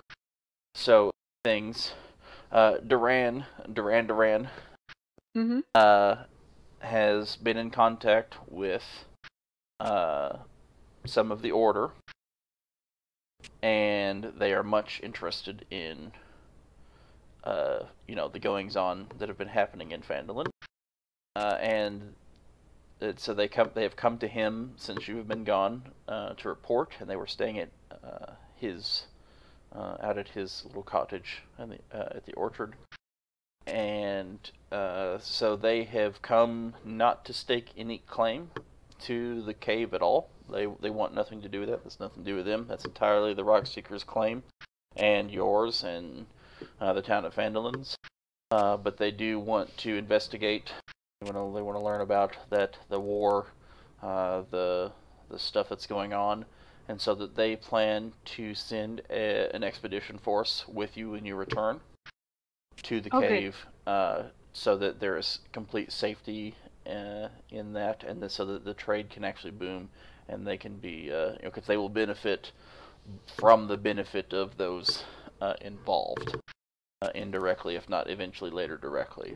So they're going to help out with that. So that's one thing. And so that essentially, as far as going back to the cave, you guys, the three of you remaining adventure members with the expeditionary force, will go and tackle the denizens that remain within the cave. There is a couple of pretty nasty undead things there. There is a wraith of one of the long wizards that were doing a study there, who is just kind of trapped. And, at first you go to take offensive, but one of the Order actually is able to communicate with it, and you manage to come to an actual peaceful resolution and solve another problem for it that is keeping it trapped in that place. And so then it allows it to pass on to the afterlife completely, and is no longer haunting those caves. There's also, okay, let's see.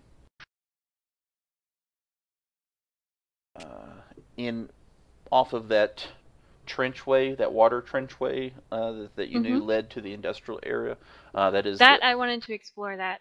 Yeah, so that is a large smelting cavern. That was where they were smelting ingots and doing things of that particular nature. And there's a giant water wheel, and that trench fed into the water wheel. So the water wheel itself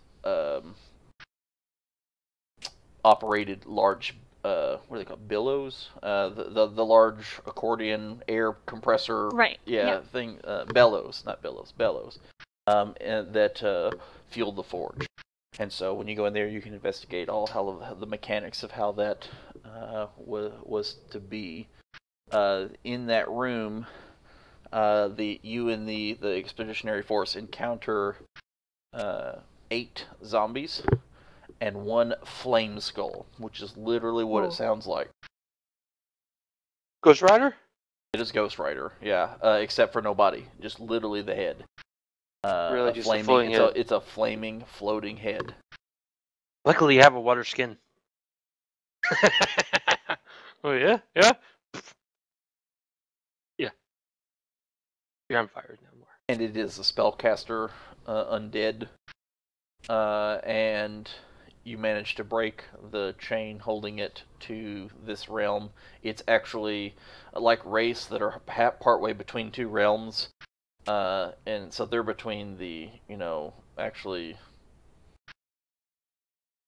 the ethereal plane and the material plane. They're halfway between them.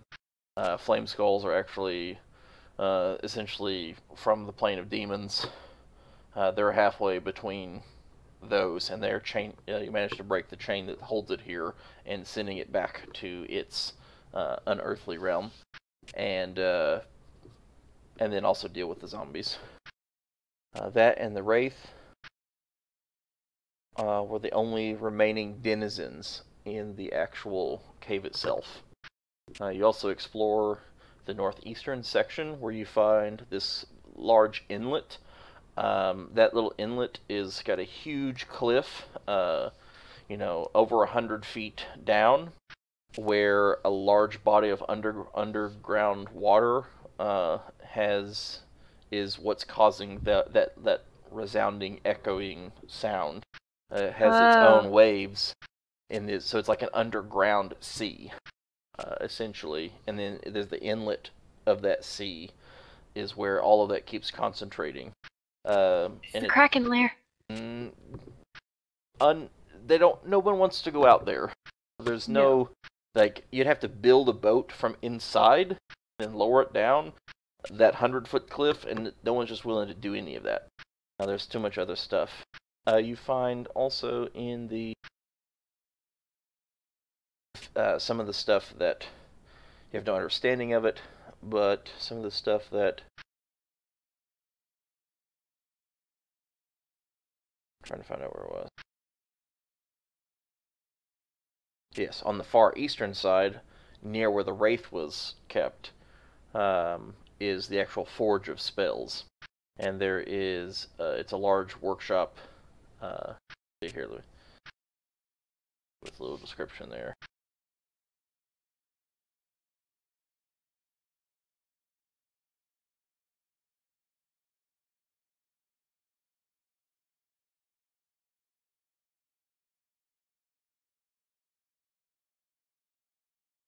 Yeah, there actually was another denizen. I forgot about this one. A spectator, and it's basically a. Isn't that like a baby beholder? Yeah, it's essentially is a baby beholder. What?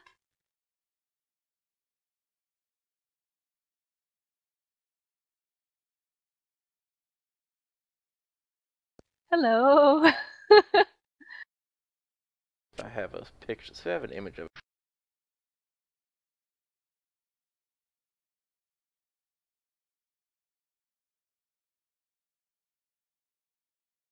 There it is. Wow. Oh, jeez. Part of the Kiss band. Mm-hmm. Gene Simmons' Baby Mutant. Or Mutant Baby. Where does it keep it?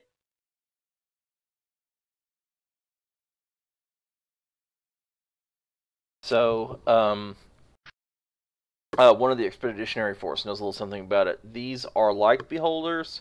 They're like little mini beholders. They each have each of they're definitely engrossed in arcane energy, and it does know that if you're able to blind the eyes, it is, even though it's not undead, it is also caught between realms, and blinding it, it's kind of like having a familiar, if you will. Some high-powered spell creates them, and like their entire purpose is entirely for spectating, and knowing, whoever their target is, to know everything about where they are, what they're doing, what they can see, what they can't see, all of those kinds of things, which rings a bit of a resounding bell in your intuition. And if you manage to find the beast and blind it, it'll send it back to its realm, dissipating to its own plane.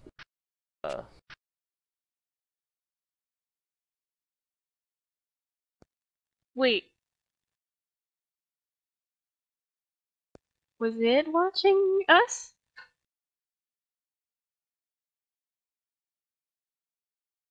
you've never seen anything like this before. No. That's all you know. I don't know if this is watching you, but some of it's as these Order of the Gauntlet folk are explaining, what it does and how the arcane part of it works. You get that eerie suspicion that maybe this could have been something. Maybe something like this, if not this, something else, some other type of spell, divination. You're still not sure how Nesnar was able to keep tabs on you, but there is a high suspicion, especially with a beast like this, not far away from where you last saw him. I mean, he was in the cave, but it was on the east side of the cave.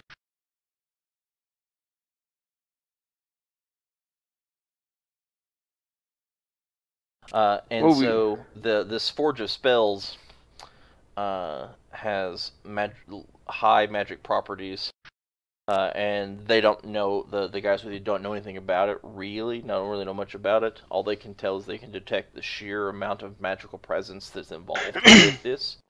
And so they're going to have to, as a part of this venture later, the Rockseekers and the Gauntlet, or the Order of the Gauntlet, are going to have to send off two powerful wizards to come in and take a look at this and study this and see what magical properties this forge of spells actually has. It seems that the wizards that were working here in tandem with the dwarves have experimented with something and created something that was either unintended or something just beyond the power that they understood, at least for the permanence that it adds. And so one thing that you notice is you feel like, as you're walking around it, while you're near its presence, all of your weapons and armor are considered magical +1 weapons or armor. And so you can tell how much better they are and proficient they are, and how much lighter the armor feels, and how much better protected you feel behind the armor, just by being in the presence of this forge. And then as you walk away, that feeling fades.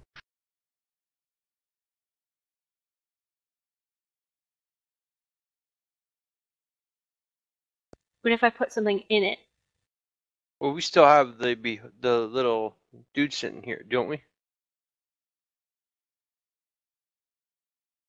What, dude?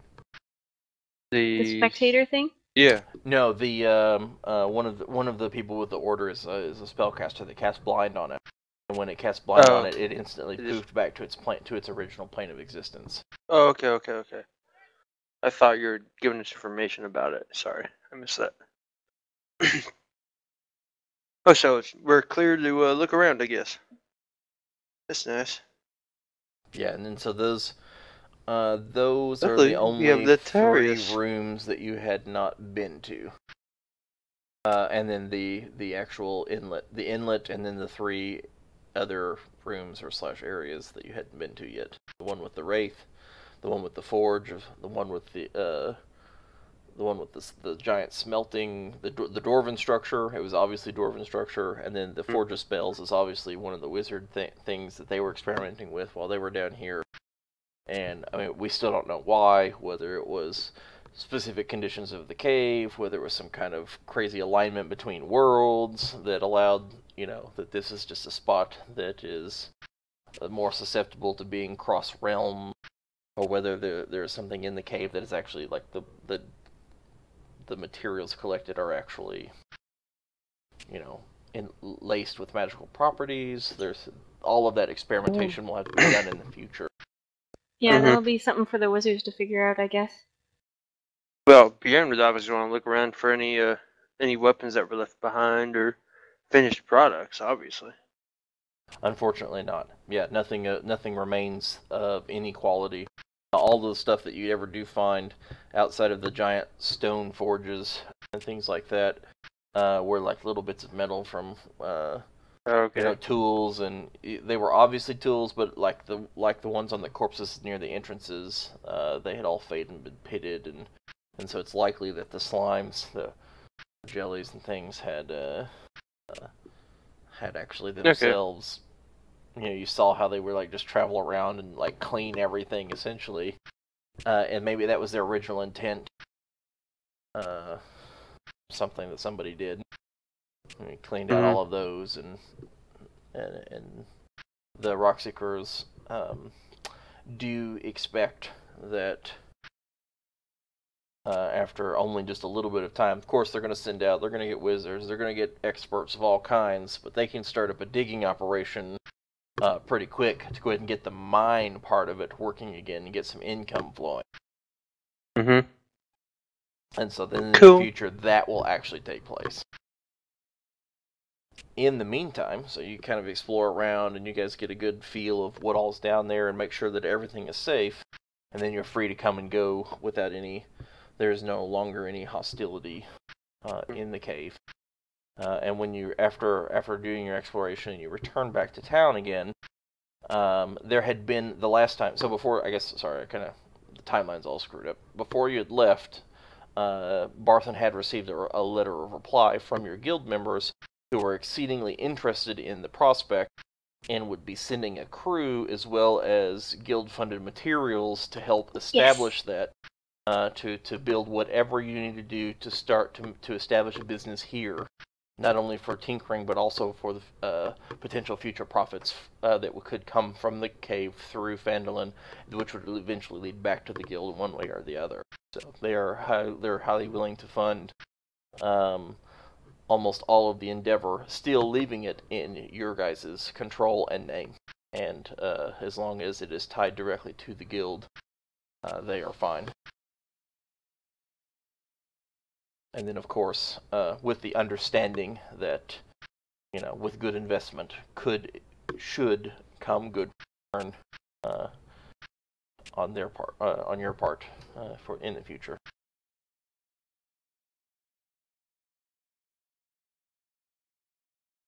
And then so when you go then back to the cave with the Order of the Gauntlet folk, you clear it all out, come back. And by that time, wagon loads of supplies, building materials, and laboring crew have arrived by the time you make it back the second time from the cave to begin building your megalith super mall plus shrine. That the sister is quite adamant about reminding you. She sees all the construction crew. Now remember, part of our deal is that absolutely. I would have at least something resembling of a temple more than just this little shrine structure. And absolutely. And may Timora bless us all. Did we find anything cool in the cave? Do we need to roll anything for that? We found a magic forge, dude. Well, yeah. A revenue stream. We dealt with a wraith. Creatures of the Eyrie. Yeah, let's see. Fine. I'll live with it.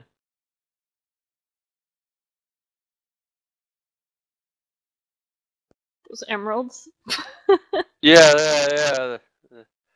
Oh, glass. So one thing about those glass things, when you go back into that room, the maid from the guild is quick to point out that those pieces of glass, although fake and not emerald, are laced heavily in abjuration magic. And on closer inspection, that abjuration magic filters from the glass eyes through the statue into the framework of the ceiling, and he is reticent about removing them, as they may in fact be part of some structural integrity holding this room together.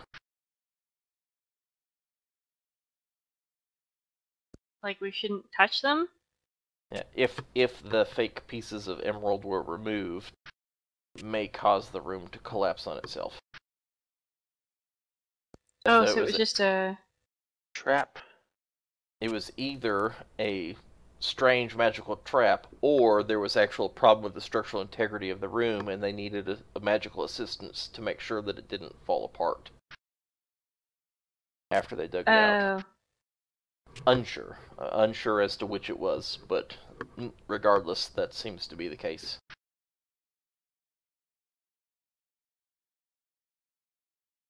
Alright, for goodies, Yay. So we have a mine. There's a shopping mall with a temple. About the size of a mausoleum, we could say. Mausoleums are small little houses looking things. Right? Wouldn't be a mausoleum.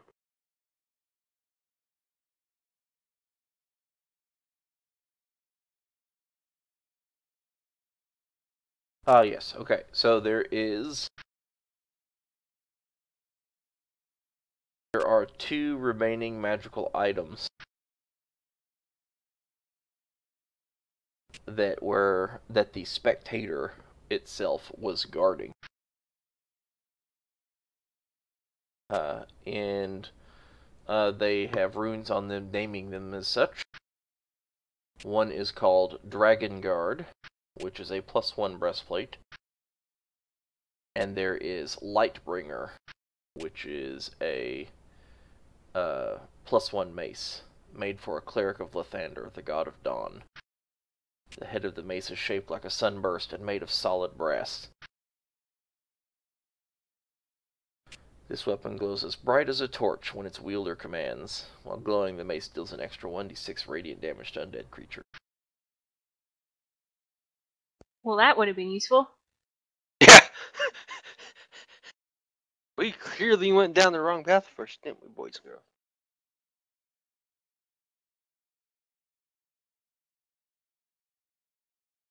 Dragon Guard. +1 breastplate has a gold dragon motif worked into its design, created for a human hero of Neverwinter named Turgon. It grants its wearer advantage on saving throws against the breath weapons of creatures that have the dragon type, as well as being itself a +1 breastplate. That's cool. It sounds like that would be all you, Baron. I'm the only one that can wear it. Yeah, since Elnath bailed. Oh yeah, by the way.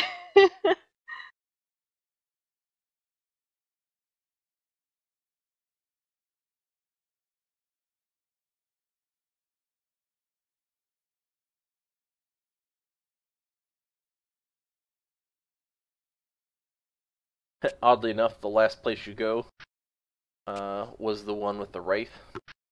And the Wraith has a chest full of goodies that he imparts onto you as he leaves the plane. One of those things is an actual full map of the Wayback Cave. Seriously? And actually, so the Wraith is literally just the other side of the mushrooms. Oh. So just on the other side of the mushrooms, and the next room up was the room containing the Wraith. And then just north of that was actually the Forge of Spells. And then west back over to the...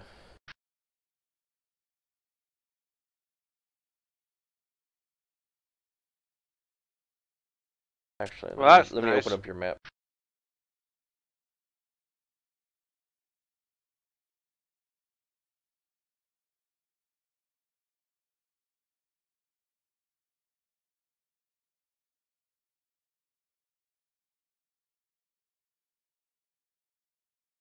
There you go. It's all open. You can see it all.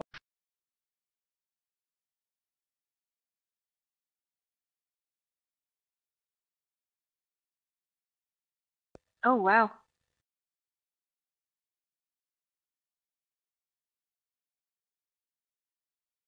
Oh, we were so close to that forge room Mm-hmm.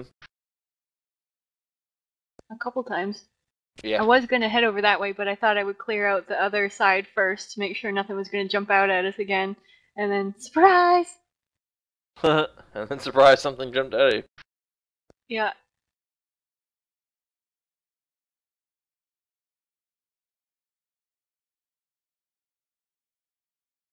When we go through that mushroom place, I get a few more of the glowy ones for the sister. Mm-hmm. Still don't know what they're for, but she seemed to like them, so. Yeah, you imagine that there's something alchemy related or magical potion related, or she could just like them because they're glowing mushrooms. That's why I like them. Mm-hmm. And so with that, that concludes our adventure. Woo. Yay! Sadly, I'm sad Beard we can't. didn't. Beard won't wear that breastplate.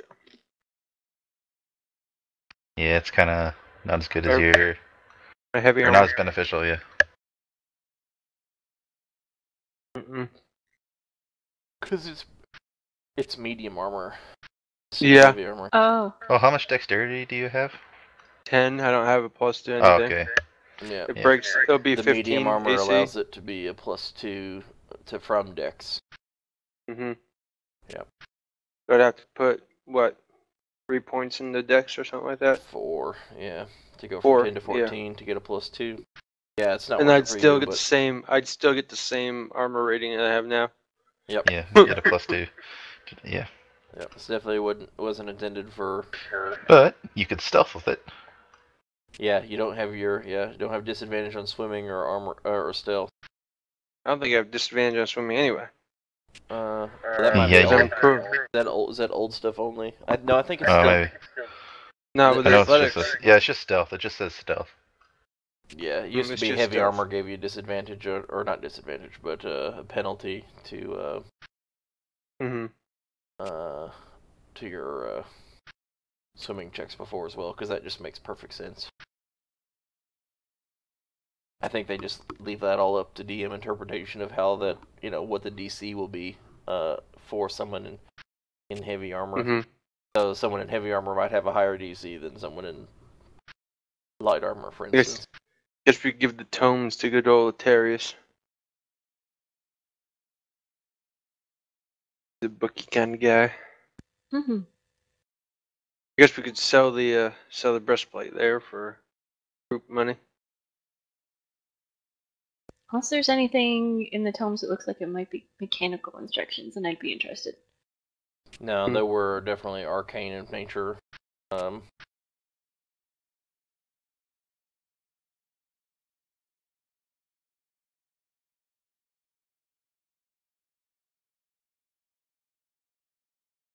Yep, not my specialty.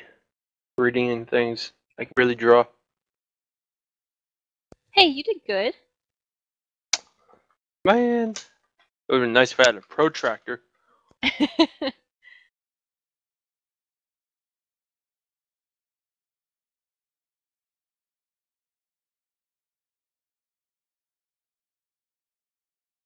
All right. So what is go ahead and I mean, you have the freedom to essentially write your own Well, Elnath isn't here anymore, right?